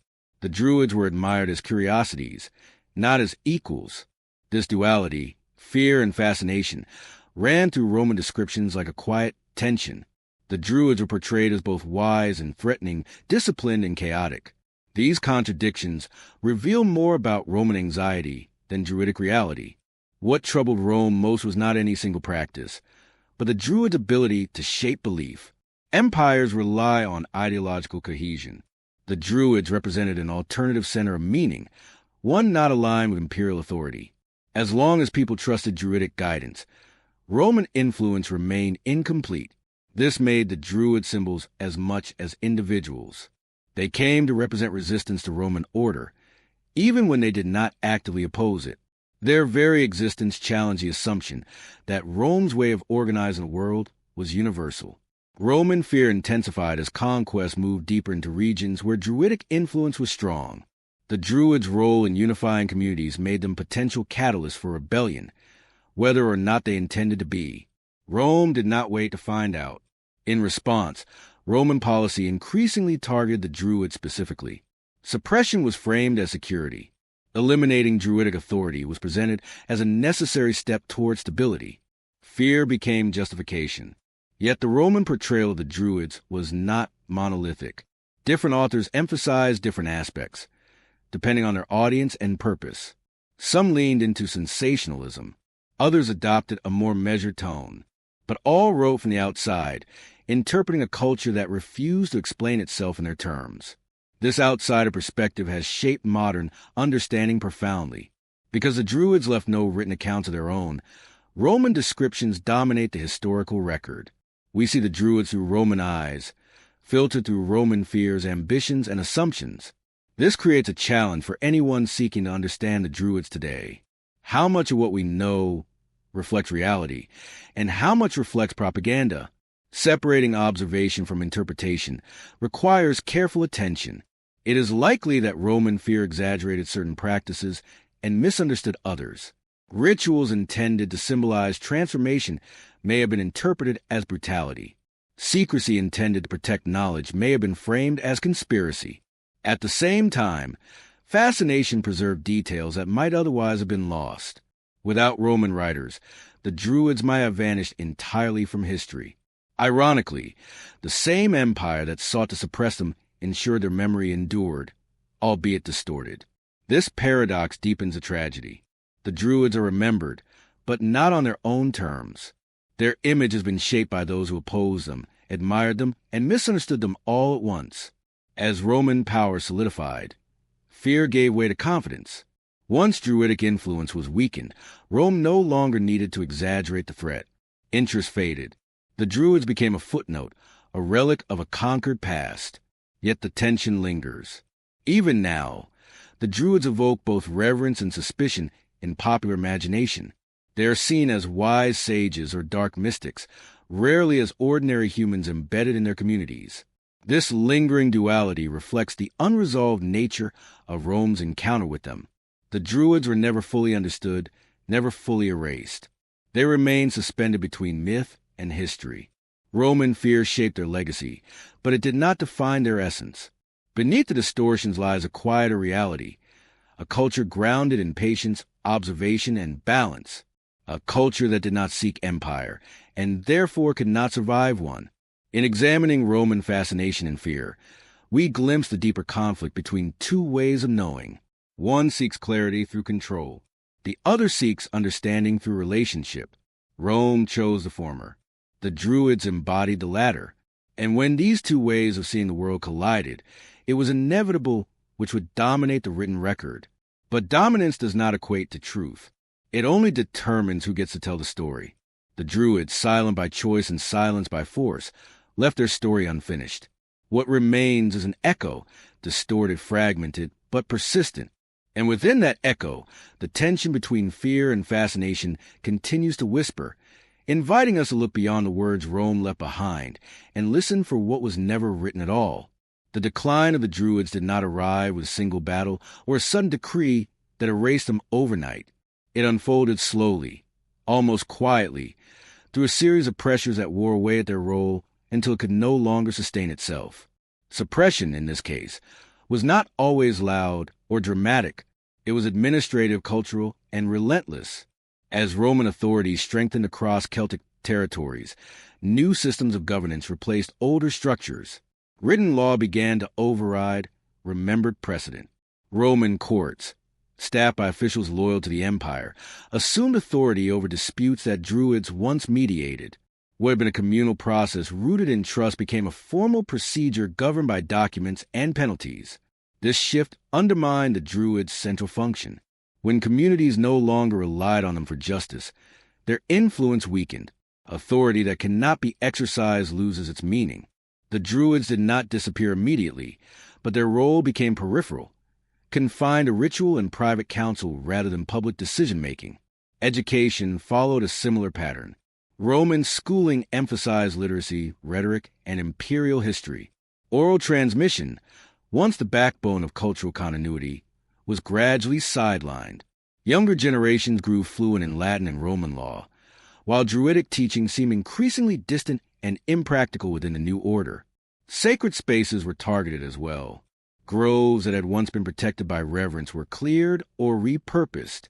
Temples dedicated to Roman gods replaced living sanctuaries. This physical transformation of the landscape disrupted the environmental anchors that sustained Druidic practice. Suppression was often justified through moral narratives. Roman authorities portrayed Druidic rituals as dangerous or backward, reinforcing the need for intervention. By framing eradication as reform, they masked cultural destruction as progress. Legal restrictions followed. Certain rituals were banned. Gatherings were monitored. Public expressions of Druidic authority were discouraged or penalized. The Druids, who relied on visibility and trust, found themselves pushed into secrecy, a position that further fueled suspicion. This forced retreat altered their practices. What had once been shared openly within communities became guarded and fragmented. Oral traditions, dependent on continuity and repetition, suffered under these conditions. Knowledge that required communal participation struggled to survive in isolation. The Druids faced difficult choices. Open resistance invited harsh retaliation. Quiet persistence risked dilution. Some likely attempted to adapt, blending traditions with Roman customs. Others withdrew entirely, preserving fragments of knowledge in remote regions. Over time, the cumulative effect became undeniable. The Druids' refusal to write, once a safeguard against misuse, left them vulnerable when their voices were silenced. Without records to defend their legacy, they were defined by those who opposed them. The suppression was not uniform. In some areas, Druidic influence lingered longer, particularly where Roman control was weaker. In others, it faded quickly. But everywhere, the conditions that sustained the Druids eroded. As centuries passed, the Druids transformed from living authorities into figures of memory. Their practices survived in altered forms, embedded in folklore, seasonal customs, and place names. The role itself, however, dissolved. The loss was more than institutional. It was philosophical, a way of understanding the world, through cycles, relationship, and restraint, was displaced by one focus on structure, hierarchy, and permanence. When Rome eventually declined, the Druids did not return. The world that had supported them no longer existed. New belief systems had taken root, filling the vacuum with their own structures and certainties. The suppression of the Druids stands as a reminder that cultural disappearance does not require destruction alone. It requires replacement. When new systems render old ones unnecessary, extinction can feel natural, even inevitable. Yet something subtle endured. The memory of the Druids, shaped by loss and distortion, continued to inspire curiosity. Their absence became a presence, a sense that something older and quieter had been left behind. The Druids did not fall because they failed. They faded because the world changed in ways their values could not accommodate. And in that fading, they left behind a silence that still invites reflection. Their suppression was not just an end. It was a transformation from lived tradition to lingering echo. And in that echo, the question remains, what is lost when patience, memory, and balance are no longer valued as forms of power? The answer does not arrive loudly. It settles slowly, like dust in the absence of movement. And in that stillness, the story of the Druids finds its quiet conclusion, not with collapse, but with disappearance. As the Roman Empire's influence receded from the Celtic lands, a new cultural force began to weave itself into the landscapes the Druids had once guided. Christianity arrived gradually, often quietly, carried by missionaries, traders, and settlers rather than armies. Unlike Rome, which had relied on force, this new system depended on persuasion, narrative, and adaptation. For the remnants of Druidic communities, the arrival of Christianity presented both challenge and opportunity, a way to survive, if not entirely on their own terms. The initial encounter between Druidic traditions and Christian teachings was not one of immediate confrontation. In many areas, local populations retained practices and rituals inherited from centuries of oral culture. Seasonal celebrations, reverence for certain trees or springs, and stories of ancestors continued. Christianity, still emerging in cultural understanding, often accommodated these elements. Conversion was not instantaneous, and syncretism, blending old beliefs with new, was a practical strategy. The Druids themselves were in a precarious position. Their legal authority and public influence had been eroded under Roman suppression. Sacred groves and ritual sites were no longer safe or fully respected. Communities had fragmented, and younger generations were increasingly exposed to the Christian message. Those who remained custodians of Druidic knowledge faced difficult choices: resist and risk further erasure, withdraw into obscurity, or adapt and survive. Adaptation often meant translating familiar symbols into the Christian framework. Sacred trees became associated with saints or church property. Festivals marking seasonal cycles were given Christian significance. What had once been Druidic observance could persist, but it was reshaped. The essence of ritual, attention to cycles, community cohesion, reverence for nature, remained, even if the outward form was altered. Christianity's emphasis on written texts presented both contrast and opportunity. Where the Druids had relied on oral tradition, Christians recorded scripture, liturgy, and moral guidance. For communities transitioning from one worldview to the other, the permanence of text offered security. Knowledge could no longer vanish with a teacher's death. At the same time, the richness of living memory, the nuanced observation and relationship-based authority that had defined Druidic practice, was difficult to preserve in writing. Missionaries were aware of the power of continuity. Many Christian converts did not simply abolish existing practices. They often co-opted them, creating parallels between the old and the new. Sacred wells became baptismal sites, seasonal gatherings became feast days, and local stories were reframed in Christian terms. This approach allowed communities to retain cultural cohesion while gradually adopting a new theological structure. The transformation was subtle but profound. Druidic authority was no longer independent. Where once a Druid's judgment had carried moral and legal weight, guidance now flowed from church leaders and scripture. Ritual expertise shifted from an oral, situational understanding to a standardized, codified practice. The intimate, adaptive approach that had defined Druidic leadership gave way to a universal framework intended to unify diverse populations. Yet, elements of Druidic thought persisted, often unnoticed. Reverence for nature, ethical responsibility to the land and community, cyclical thinking, all found quiet echoes in Christian monastic practices and folklore. The conceptual scaffolding of earlier traditions shaped how local communities interpreted new teachings. In this sense, the Druids' influence lingered, refracted to the prism of Christian narrative. This blending was not uniform. In some areas, resistance persisted longer. Rural communities maintained ritual sites, oral storytelling, and ancestral observances. In other regions, conversion was more thorough, and Christian institutions supplanted Druidic structures entirely. The variation depended on geography, political stability, and the degree of Romanization that had preceded Christian influence. Importantly, the Druidic approach to knowledge, its relational, patient, and ethical dimensions, found partial resonance within Christianity, even as its autonomy was curtailed. Monastic schools, emphasis on moral responsibility, and careful observance of ritual calendars echoed aspects of Druidic philosophy. These similarities likely facilitated transition, allowing continuity in mindset even as outward forms changed. The shift also altered perception of authority. Whereas Druidic influence was earned through demonstrated wisdom and communal trust, Christian authority was increasingly codified. Power resided not only in knowledge and practice, but in institutional structures. Bishops, monasteries, and canon law created hierarchies unfamiliar to Druidic tradition. The transition demanded adaptation at both personal and communal levels. For ordinary people, the change was not always consciously noted. Rituals continued, but their interpretation evolved. Festivals were celebrated with Christian symbolism. Ancestral stories were reframed in the context of saints and miracles, and sacred spaces were incorporated into parish boundaries. In practice, the rhythms of life, the attention to cycles, the marking of seasons, the recognition of continuity, remained recognizable even as ideology shifted. This blending illustrates the resilience of cultural patterns. Even when authority changes hands, deeply embedded practices persist.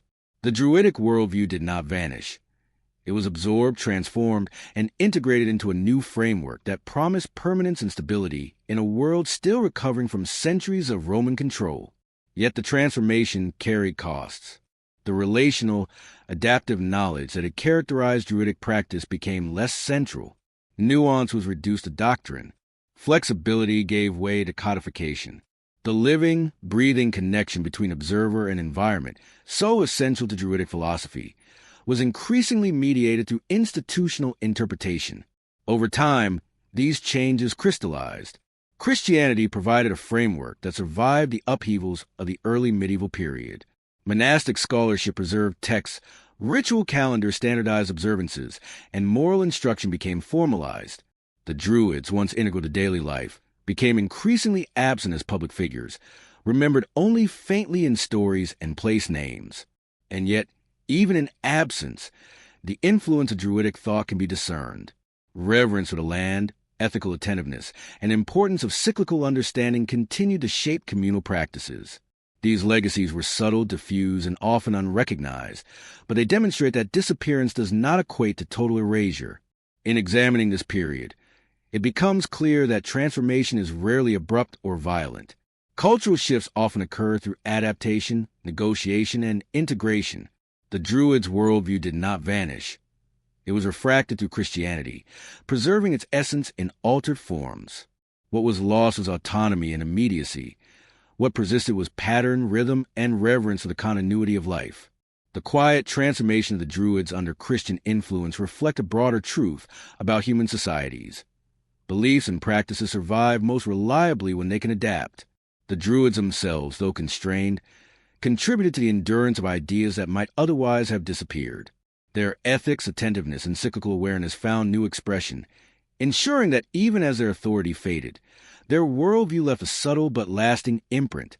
Through this process, the Druids moved from public authority to cultural substrate.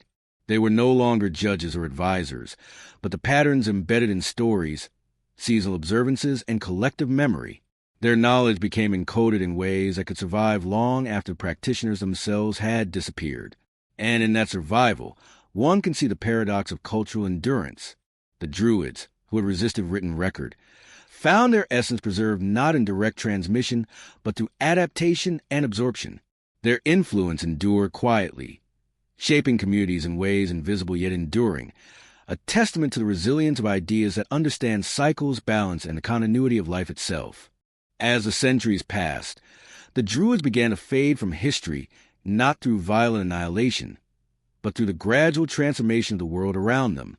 Their influence, once integral to the functioning of tribal societies, became increasingly peripheral as social structures, religions, and political systems shifted. They did not vanish entirely in a moment of conquest or suppression. Instead, their presence became quieter, more elusive, and eventually largely symbolic.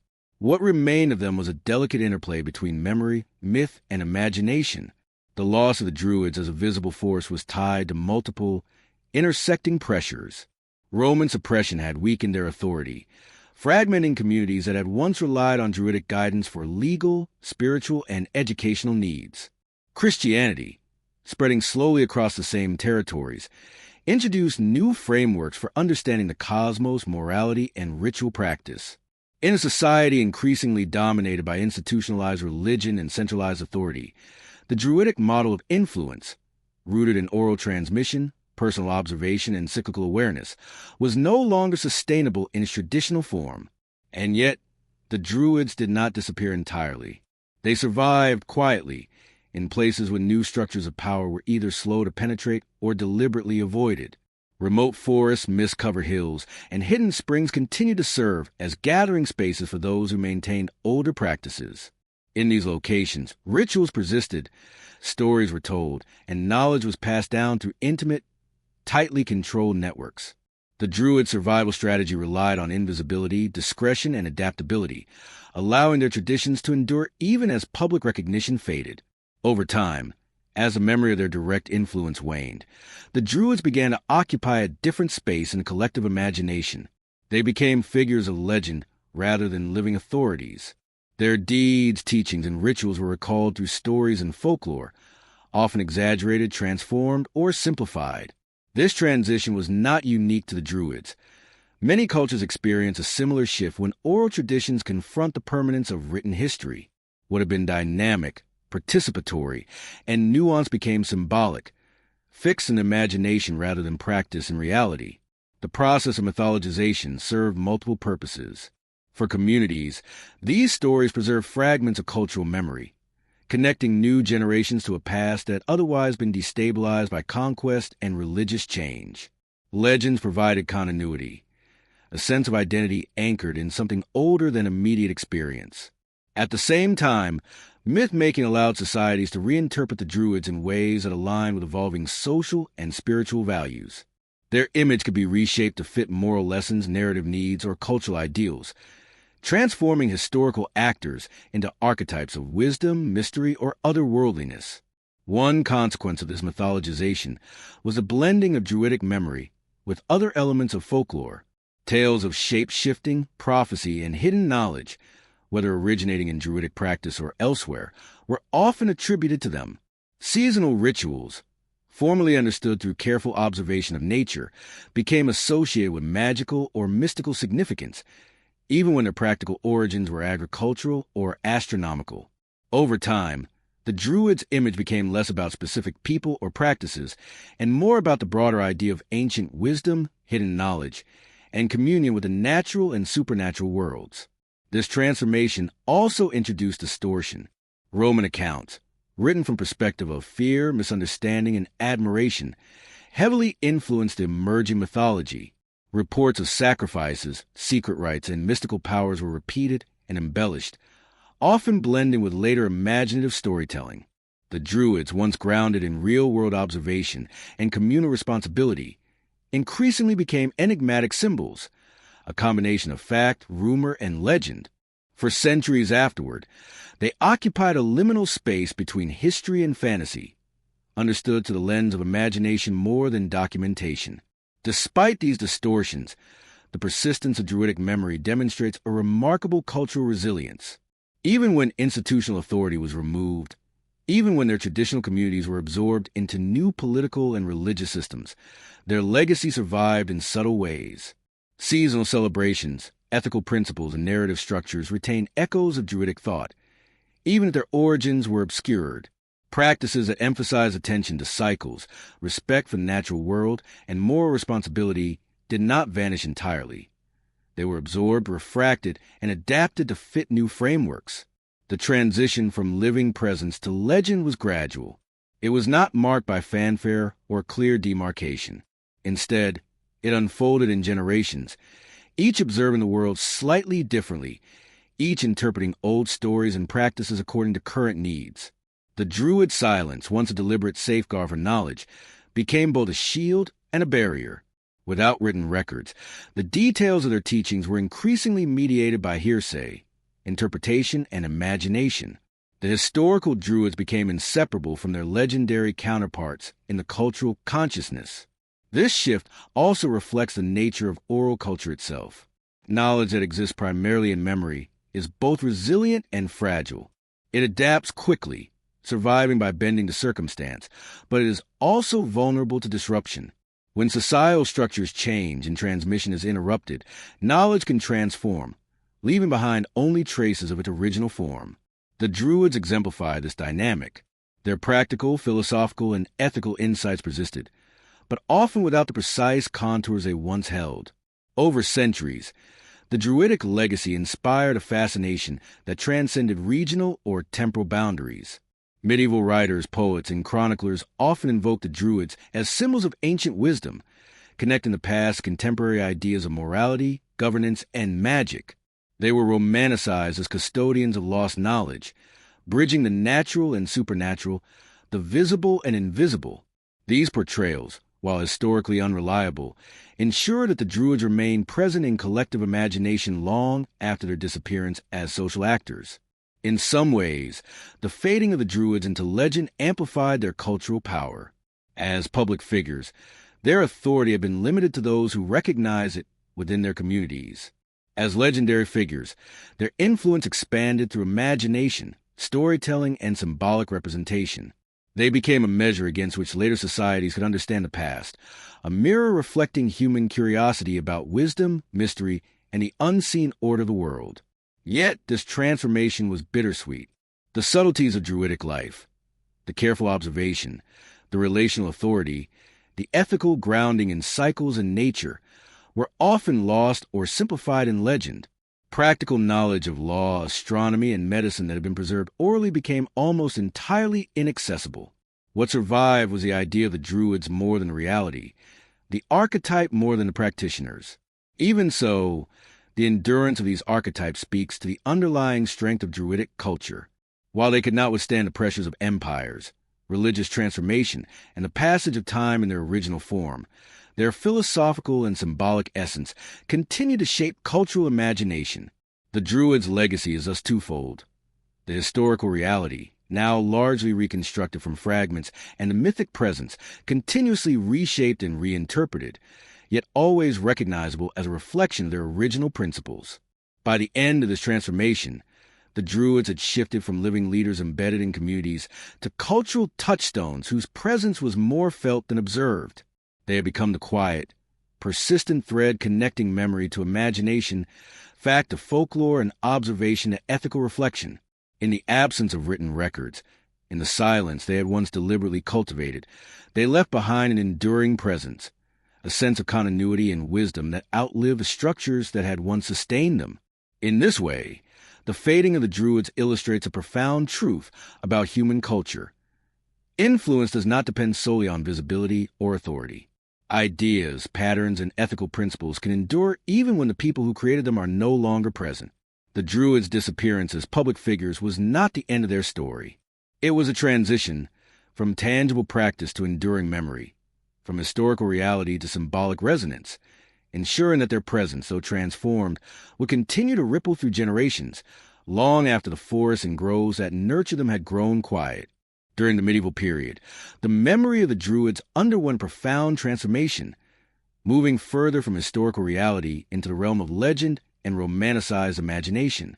This was a time when Europe was reshaping itself politically, socially, and religiously, and the stories that survived from antiquity were filtered through centuries of reinterpretation, cultural shifts, and ideological needs. The Druids, already marginalized as historical actors, began to be understood less as actual priests, judges, or philosophers, and more as symbols of ancient wisdom, hidden knowledge, and mystical power.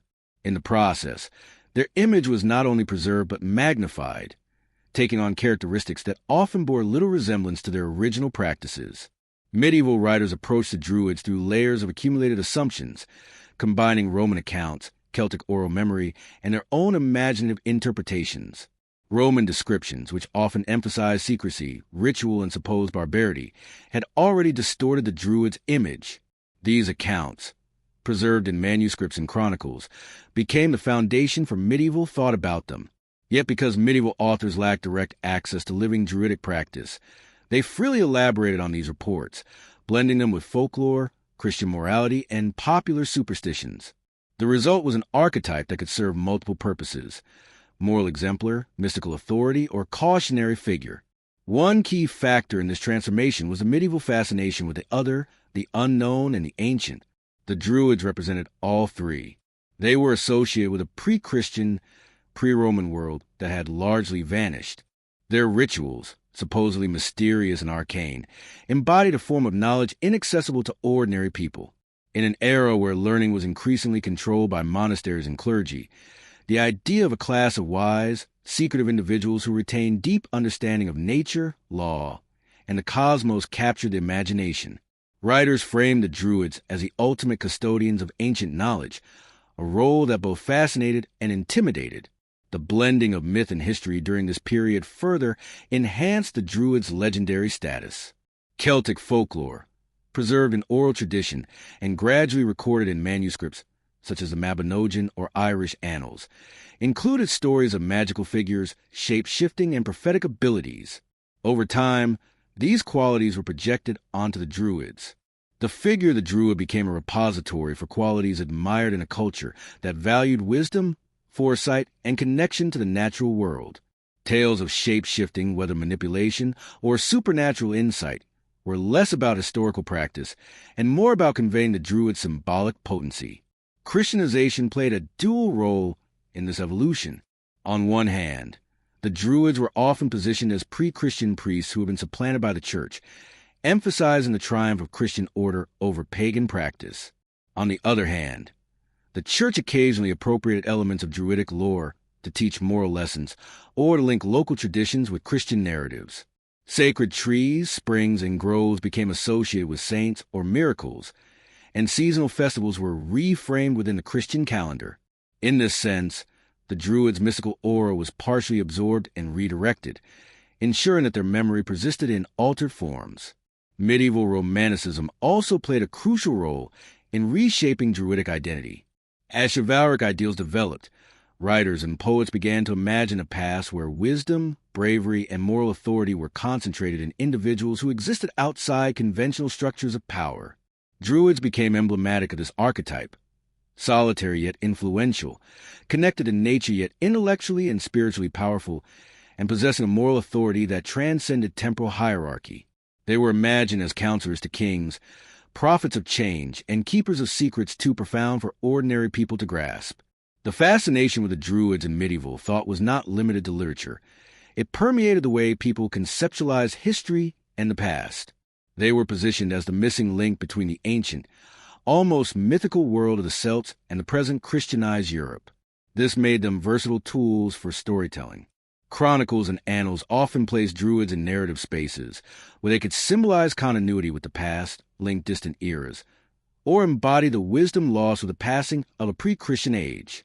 Their historical role as advisors and judges was reinterpreted as a symbolic authority over knowledge itself, extending beyond temporal or spatial boundaries. Mythic attributes accumulated around the Druids over centuries. Their knowledge of nature, originally practical and observational, became interpreted as magical insight. Celestial understanding transformed into prophetic capability. Rituals, once grounded in cycles of seasons and communal needs, were imagined as ceremonies imbued with secret power. This process reflected broader medieval tendencies to blend empirical knowledge, folklore, and mysticism, and allowed the Druids to occupy a unique space where history and fantasy intertwined seamlessly. One particularly striking feature of this transformation was the way in which Druids were framed as custodians of a universal knowledge that Christianity, Roman conquest, or the passage of time had only partially obscured. Medieval imagination often depicted them as possessing insight into the human soul, the natural world, and even the cosmos in ways that transcended conventional wisdom. They were advisors not merely to local leaders, but to the forces that shape human existence itself. This elevated the Druids from historical figures to quasi-mythical guides, whose authority was as philosophical as it was moral. The romanticization of the Druids also intersected with a growing European fascination with magic and hidden knowledge during the medieval period. Alchemy, astrology, herbal medicine, and mystical philosophies thrive in parallel with orthodox religious instruction. Druids were retroactively incorporated into these streams of thought as exemplars of ancient, secret wisdom. Their oral traditions, now inaccessible, were imagined to contain arcane formulas, lost prophecies, and deep philosophical truths. This mythicization made them objects of intellectual curiosity, moral reflection, and even artistic inspiration. Geographical imagination played a role as well. The Druids were increasingly associated with remote, mysterious landscapes, misty hills, dense forests, and ancient stone circles. These settings amplified their symbolic power. The landscape itself became a character in their legend, reinforcing ideas of hidden knowledge, sacred observation, and natural authority. Writers used setting to suggest that the Druids' wisdom was inseparable from the world they inhabited, a concept that resonated with audiences attuned to the spiritual and moral significance of place. The transmission of these legends was facilitated by manuscripts, chronicles, and poetry, all of which were often filtered through monastic or courtly lenses. Monks, chroniclers, and scribes recorded the stories of Druids in ways that reinforced Christian moral or educational priorities. Details were often altered, conflated, or dramatized to align with the needs of the audience. Over time, this created a body of literature in which the historical Druids were nearly indistinguishable from legendary figures. Their life and practice became a canvas onto which successive generations projected ideals, fears, and aspirations. Despite this transformation, traces of historical reality persisted beneath the layers of legend. Scholars and careful readers could still discern echoes of oral tradition, cyclical thinking, and reverence for nature. Observational practices, ethical responsibility, and the use of memory as a tool of authority were embedded in stories of prophetic insight, ritual precision, and philosophical depth. These echoes allowed the Druids' essence to survive, even as their outward portrayal became increasingly fantastical. The romanticization of the Druids had long-term consequences. By the late medieval period, they had become a cultural touchstone, a symbol of pre-Christian wisdom, mystery, and ethical authority. Their memory influenced not only literature, but also emerging ideas about history, nature, and morality. They were invoked as examples of the lost balance between humanity and the natural world, between observation and action, between knowledge and ethical responsibility. In this way, the medieval Druid was less a historical actor and more an ideal, a reflection of aspiration for wisdom, continuity, and harmony. Even in their transformation, the Druids' image retained tension between fear and admiration, secrecy and authority, knowledge and power. This duality, so central to Roman accounts, persisted in medieval reinterpretations. They were imagined as powerful yet enigmatic, morally upright yet capable of mystical intervention, independent yet connected to communities they guided. This tension made them endlessly compelling, adaptable to new stories, and resonant across centuries. The medieval reinvention of the Druids also highlights the interplay between memory and imagination in shaping cultural history. When historical actors are removed from their social context, their memory becomes malleable, interpreted according to contemporary needs. The Druids' transformation illustrates how cultural memory is preserved not in factual accuracy alone, but in the symbolic and narrative frameworks that societies create to understand their past. In this sense, the Druids survived because they were adaptable not in fact, but in imagination. By the end of the medieval period, the Druids had achieved a status that was simultaneously distant and intimate. They were distant because their practices were no longer directly observable, intimate because their symbolic presence shaped the ways communities thought about wisdom, nature, and ethical responsibility. They occupied a liminal space between history and myth, between cultural memory and imaginative projection. Their story had shifted from lived reality to narrative archetype, but the essence, the focus on observation, cyclical awareness, and ethical guidance, remained embedded in the imagination. This transformation laid the groundwork for later revivals and reinterpretations of Druidic identity. When interest in ancient traditions reemerged in the early modern and modern periods, the medieval portrayal of Druids, imbued with mystery, wisdom, and connection to nature, provided a rich foundation upon which new movements could build. Romantic writers, antiquarians, and folklorists drew heavily on these medieval sources, perpetuating both the allure and the mystique of the Druids for future generations. In essence, the medieval mythologization of the Druids illustrates how a culture can survive long after its social and political structures have disappeared. While the historical Druids faded from prominence, their symbolic resonance expanded. They became vessels for human imagination, philosophical reflection, and ethical contemplation. Through literature, folklore, and the creative reinterpretation of their image, they remained present in the cultural consciousness, shaping ideas about wisdom, mystery, and the natural world long after societies that produced them had changed irrevocably. The enduring power of this medieval reinvention lies in its subtle fidelity to the original ethos of the Druids. Even as specific practices were lost or reimagined, the values they embodied, observation, patience, respect for cycles, ethical responsibility, and the cultivation of knowledge through experience, persisted in symbolic form. The medieval Druids, while largely mythic, were a continuation of these principles, demonstrating that cultural survival does not always depend on the preservation of literal practice, but on the transmission of ideas and values through narrative, imagination, and collective memory. In this way, the medieval reinvention of the Druids represents both loss and continuity. Historical precision was sacrificed, but the underlying ethos endured. The Druids became, in effect, a bridge across time, a connection between the vanished world of pre-Roman Celtic society, the medieval imagination, and the human desire to understand, interpret, and find meaning in the natural and spiritual order of life. They ceased to exist as a living institution, but became immortal as a symbol, an archetype, and a touchstone for reflection, fascination, and reverence that would persist into the modern era. By the time the modern era arrived, the Druids had long ceased to exist as an organized social or religious group. Yet their image, shaped over centuries through oral tradition, Roman accounts, and medieval mythologization, continued to exert a powerful influence on cultural imagination. The fascination with the Druids did not fade with the disappearance of forests they once inhabited or the communities they guided.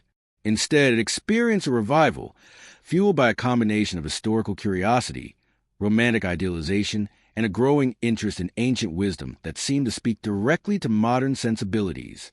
The modern revival of Druidic identity, beginning in the 18th and 19th centuries, is a story not only of reinterpretation, but a longing for continuity, for connection to nature, for philosophy that places balance, observation, and ethical responsibility at the center of human life.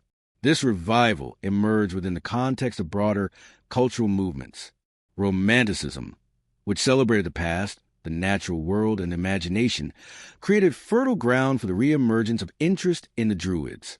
Poets, scholars, and antiquarians began to explore the Celtic past with renewed enthusiasm, seeking traces of wisdom, ritual, and philosophy that had been obscured by centuries of conquest, conversion, and reinterpretation. The Druids, already endowed with centuries of mythic resonance, became the ideal subjects for such exploration. They were at once historical and legendary, practical and mystical, embodying a vision of humanity attuned to natural cycles and ethical balance. Early modern scholars and antiquarians, such as William Stukeley in England, played a critical role in shaping the image of the Druids for the modern mind. Stukeley and others were fascinated by prehistoric monuments, stone circles, burial mounds, and megalithic structures, and sought to connect them to Druidic activity. Lacking written records from the Druids themselves, these investigators relied on a combination of imagination, classical sources, and archaeological observation. The result was a portrayal of Druids as architects of monumental landscapes, guardians of ancient knowledge, and intermediaries between humanity and the cosmos. While modern scholarship recognizes the speculative nature of these claims, they had a profound impact on popular understanding, solidifying the Druids as a symbol of lost wisdom. Romantic writers and poets amplified this image, portraying Druids as mystical, solitary figures deeply connected to nature. In literature, Druids often function as seers, philosophers, and custodians of ancient secrets. They were imagined standing beneath oak trees, observing the movement of the stars, interpreting omens, or offering counsel to kings and heroes. These depictions emphasize continuity with the natural world and moral insight, reinforcing a vision of Druids as figures who embodied ethical reflection and attunement to universal rhythms. Romanticism, with its valorization of intuition, reverence for the past, and fascination with the mysterious, provided a perfect lens through which the Druids could be admired and reimagined. The modern revival also drew inspiration from nationalism and the rediscovery of Celtic identity. In regions such as Ireland, Wales, and Brittany, interest in ancient culture became intertwined with political and cultural movements aimed at asserting local heritage in the face of foreign influence. The Druids, as figures deeply rooted in pre-Christian and pre-Roman societies, offered a symbol of indigenous knowledge, resilience, and moral authority. Their image was appropriated not simply as historical curiosity, but as a vehicle for expressing cultural pride and continuity. Druidic lore was adapted to support emerging national identities, linking contemporary communities to a distant heroic past. This revival was not limited to literature or intellectual discourse. It gave rise to organized societies and fraternal orders claiming Druidic inspiration. These groups, such as the Ancient Order of Druids established in 1781 in England, sought to embody Druidic principles in social, moral, and ceremonial contexts. While these modern Druids bore little resemblance to the historical Druids in terms of training, legal authority, or ritual practice, they represented a conscious effort to recover and reinterpret the values associated with Druidic culture. They emphasized moral uprightness, communal responsibility, and symbolic connection to nature, creating a framework that resonated with contemporary needs for identity, ethics, and community. Central to the modern interpretation of Druids was the idea of wisdom as both ethical and ecological. Druids were imagined as teachers of balance between human societies and the natural world, between reason and intuition, between tradition and adaptability. Their knowledge, though filtered through centuries of distortion and myth, was perceived as practical, ethical, and universal. Observing cycles, respecting the land, and nurturing communal harmony were seen as core Druidic virtues, aligning with contemporary concerns about industrialization, urbanization, and the alienation of modern life from natural rhythms. The revival also engaged with the mystical and the philosophical aspects of the Druids. Inspired by romantic notions of the sublime, modern enthusiasts projected onto the Druids a capacity for deep contemplation, ethical insight, and spiritual attunement. Druids were depicted as individuals who could perceive patterns invisible to others, whose understanding of life extended beyond the immediate and the material, and whose practices harmonized human experience with cosmic order. This interpretation resonated with growing interest in spirituality outside the confines of organized religion, appealing to those who sought ethical and philosophical frameworks rooted in observation, reflection, and connection to nature. Archaeological discoveries during the 18th and 19th centuries reinforced this revival, even as they often confirmed very little about the historical Druids. Megalithic monuments, hill forts, and stone circles were interpreted as the work of ancient Druids, embodying ritual, astronomical, and philosophical significance. These interpretations, though speculative, provided tangible symbols that could be associated with the Druids, further grounding the mythic and philosophical image in the material world. Landscape, stones, and memory became intertwined, creating a powerful narrative in which Druids were guardians not only of wisdom but of the land itself. This revival also inspired visual and literary culture. Painters, illustrators, and poets depicted Druids in forests near sacred wells or atop misty hills, reinforcing their symbolic connection to nature and ancient knowledge. In literature, Druids appeared as guides to heroes, intermediaries with the divine, and figures embodying ethical reflection and foresight. Their image became a tool for exploring philosophical questions, moral dilemmas, and relationship between humanity and the natural world. In these representations, historical accuracy was secondary to the conveyance of thematic and symbolic resonance. The legacy of the Druids, as shaped by both history and mythology, presents a complex and multifaceted narrative. Their story is not just one of loss, but also one of transformation, adaptation, and preservation through time. As the Druids gradually disappeared from the physical landscape, their teachings, practices, and symbols did not vanish entirely. Instead, they were refracted through the lens of subsequent generations, filtered through layers of misunderstanding, imagination, and selective memory. Today, the Druids continue to evoke a sense of mystery and reverence, and the challenge of understanding them, separating historical fact from cultural myth, remains as pertinent as ever. The question of what we truly know about the Druids versus what we have been led to believe is critical to understanding their enduring influence. What remains of their practices and beliefs comes largely from external sources, particularly the writings of Roman authors who viewed the Druids as an enigmatic and often threatening force. These accounts, colored by Roman perceptions of Celtic barbarism and superstition, provided the foundation upon which later interpretations were built. The Romans themselves had a vested interest in portraying the Druids as both wise and dangerous, as their influence challenged Roman ideas of power, governance, and religious order. As a result, the historical record is filled with contradictions. The Druids are ultimately depicted as deeply knowledgeable philosophers, skilled in astronomy and medicine, and as savage, bloodthirsty priests involved in dark rituals. The truth, of course, lies somewhere in between. Roman sources, such as those by Julius Caesar and Pliny the Elder, describe the Druids in the context of conquest and subjugation.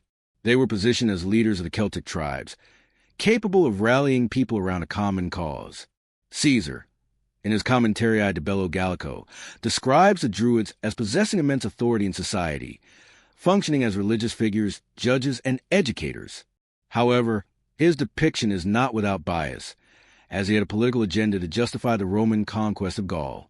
By emphasizing the Druids' power and influence, he elevated them as the principal target of Roman suppression.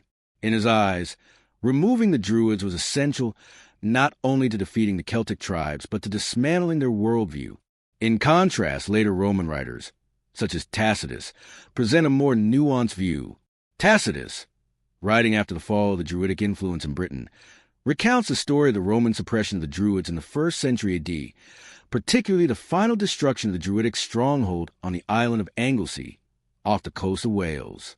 Here, Tacitus emphasizes the Druidic role in inspiring rebellion against Roman rule, painting them as powerful figures who rallied resistance. This portrayal helped to reinforce the image of the Druids as the key adversaries in the conquest of Celtic lands. Yet, even in these writings, the Druids are not depicted purely as barbarians or villains. They are portrayed with certain awe as formidable and mysterious figures, whose wisdom was both feared and respected by the Romans. Despite these early Roman descriptions, the true nature of Druidic knowledge remains elusive. The Druids, who left no written records of their own, deliberately chose to keep their knowledge within oral tradition. This decision was integral to their philosophy and practice. Wisdom, they believed, was a living, evolving thing that could not be fixed in the static form of written text. Their teachings were meant to be passed down through generations, not stored in books. This oral transmission was a critical component of Druidic power. Knowledge was not simply given. It was shared, honed, and cultivated over time. This meant that the Druidic worldview was not easily captured in the written word. The Romans, who prized written law and documentation, could never fully comprehend or describe what the Druids knew, because their understanding was rooted in a different relationship with knowledge and time. Over time, the lack of written records left the Druids vulnerable. As Roman rule spread and Christianity began to take hold, the oral tradition of the Druids could not withstand the growing emphasis on written texts and institutional authority.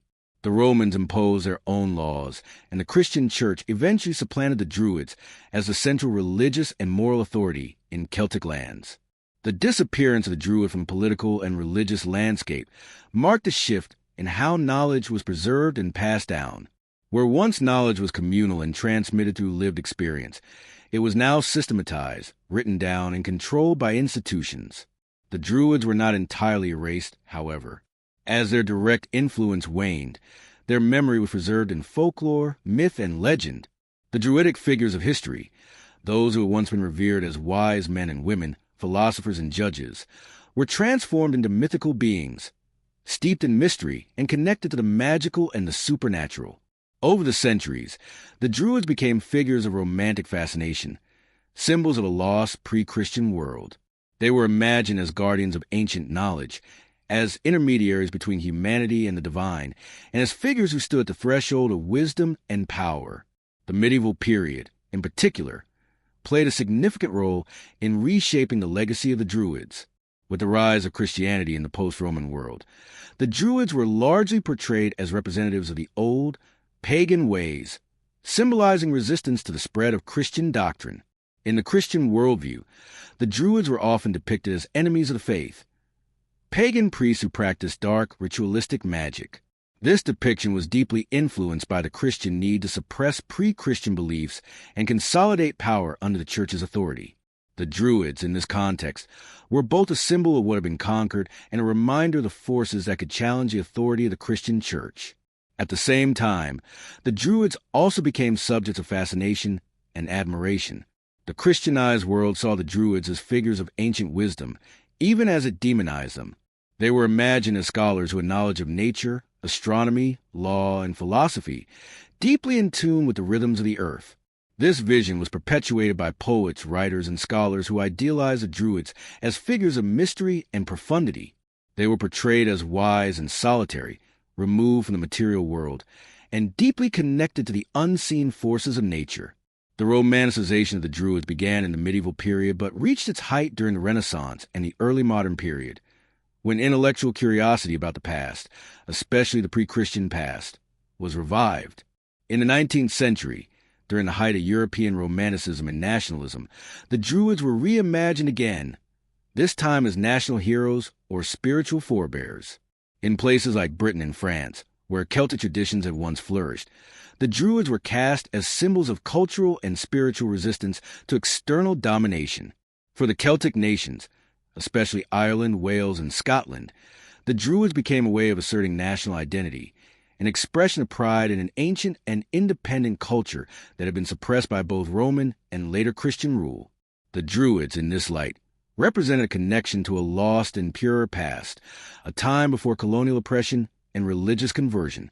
This romanticized vision of the Druids, however, was not without its problems.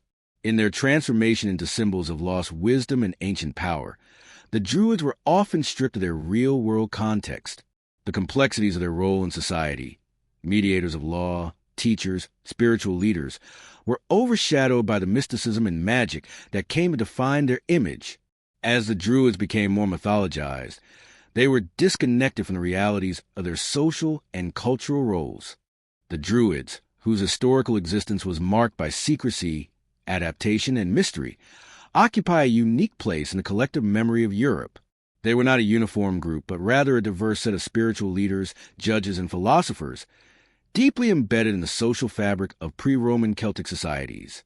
Despite their profound influence on the cultures they served, the Druids left no written records of their own, intentionally maintaining an oral tradition that made them elusive both in their time and in the centuries that followed. Their absence from the historical record has allowed for a rich tapestry of myth, legend, and speculation to weave itself around their identity, creating a narrative that transcends time and borders. By the time the Druids began to fade from prominence, the forces that had shaped their world, Roman conquest, the spread of Christianity, and the rise of centralized governance, had already begun to take root. The Druids' relationship with these forces was complex. In some ways, they were adversaries, particularly during the Roman conquest, where the Druids were seen as powerful figures who could unify and inspire resistance against Roman rule. In other ways, they adapted to the shifting cultural landscapes, subtly influencing and sometimes co-opting elements of the systems that displaced them. The transition from the Druidic way of life to the Roman and Christian orders was not abrupt. It was a gradual erosion of authority, belief systems, and practices marked by moments of resistance, compromise, and quiet adaptation. With the Romans came the written word, which fundamentally altered the nature of knowledge and authority. The The Romans, who valued written records for their ability to preserve and codify laws, histories, and ideologies, could not comprehend the fluidity and adaptability of the oral tradition. The Druids' refusal to commit their sacred teachings to text was not merely a practical decision, but a philosophical one, rooted in their belief that written knowledge would eventually lose its living, evolving character. Knowledge, for the Druids, was not a static entity. It was a dynamic and communal process, passed down through generations in a living relationship between teacher and student. This concept of knowledge, deeply tied to memory and observation, was increasingly at odds with the Roman world, where laws and teachings were fixed and unchanging, often inscribed on stone or parchment. When Roman rule extended into Celtic territories, one of the first targets was the Druids, not merely for their power, but because they embodied a system of knowledge and authority that Rome sought to dismantle. Their role as intermediaries between nature and society, between the divine and the earthly, made them unique in a world where power was exercised through military force and written law. As the Romans expanded their empire, the Druids, who had once been integral to the spiritual and social fabric of Celtic life, were increasingly seen as a threat to imperial control, and efforts were made to eliminate them from public life. The rise of Christianity further marginalized the Druids. Where the Romans had sought to suppress Druidic influence through military force and legal structures, the Christian Church sought to replace the spiritual authority of the Druids with the theological authority of the Bible. Christian missionaries found the Druids to be powerful competitors, as they were deeply entrenched in the communities and social structures of Celtic society. In some cases, Christianity adapted to local traditions, co-opting Druidic practices and reinterpreting them through a Christian lens. Sacred groves, once the domain of the Druids, became the sites of Christian chapels. Festivals that had once marked the changing of the seasons were absorbed into the Christian liturgical calendar, rebranded as feasts celebrating saints rather than cycles of nature. Over time, the Druids were portrayed as agents of paganism, their rituals and philosophies framed as dark, superstitious, and opposed to the light of Christian truth. The process of Christianization was not solely about converting individuals, but about displacing the authority of local religious figures, including the Druids, and establishing a new moral and spiritual order. The Druids' role as spiritual leaders, judges, and counselors was replaced by bishops, priests, and monks, who not only preached a new faith, but also established institutions to ensure the spread and perpetuation of that faith. Despite the decline of the Druids as an active and recognized force, their memory did not fade entirely. They continue to be remembered in folklore, legends, and stories passed down through the centuries. These stories, while often distorted by the passage of time, continue to reflect a deep cultural resonance with the values that the Druids had embodied: a reverence for nature, a commitment to justice, a deep understanding of cycles, and a moral responsibility to both the land and the community. In the medieval period, the Druids were often depicted as figures of wisdom, prophecy, and magical power. These portrayals were sometimes based on the real, albeit fragmented, memories of their roles in society, but more often than not, they were shaped by the needs and imagination of societies that told their stories.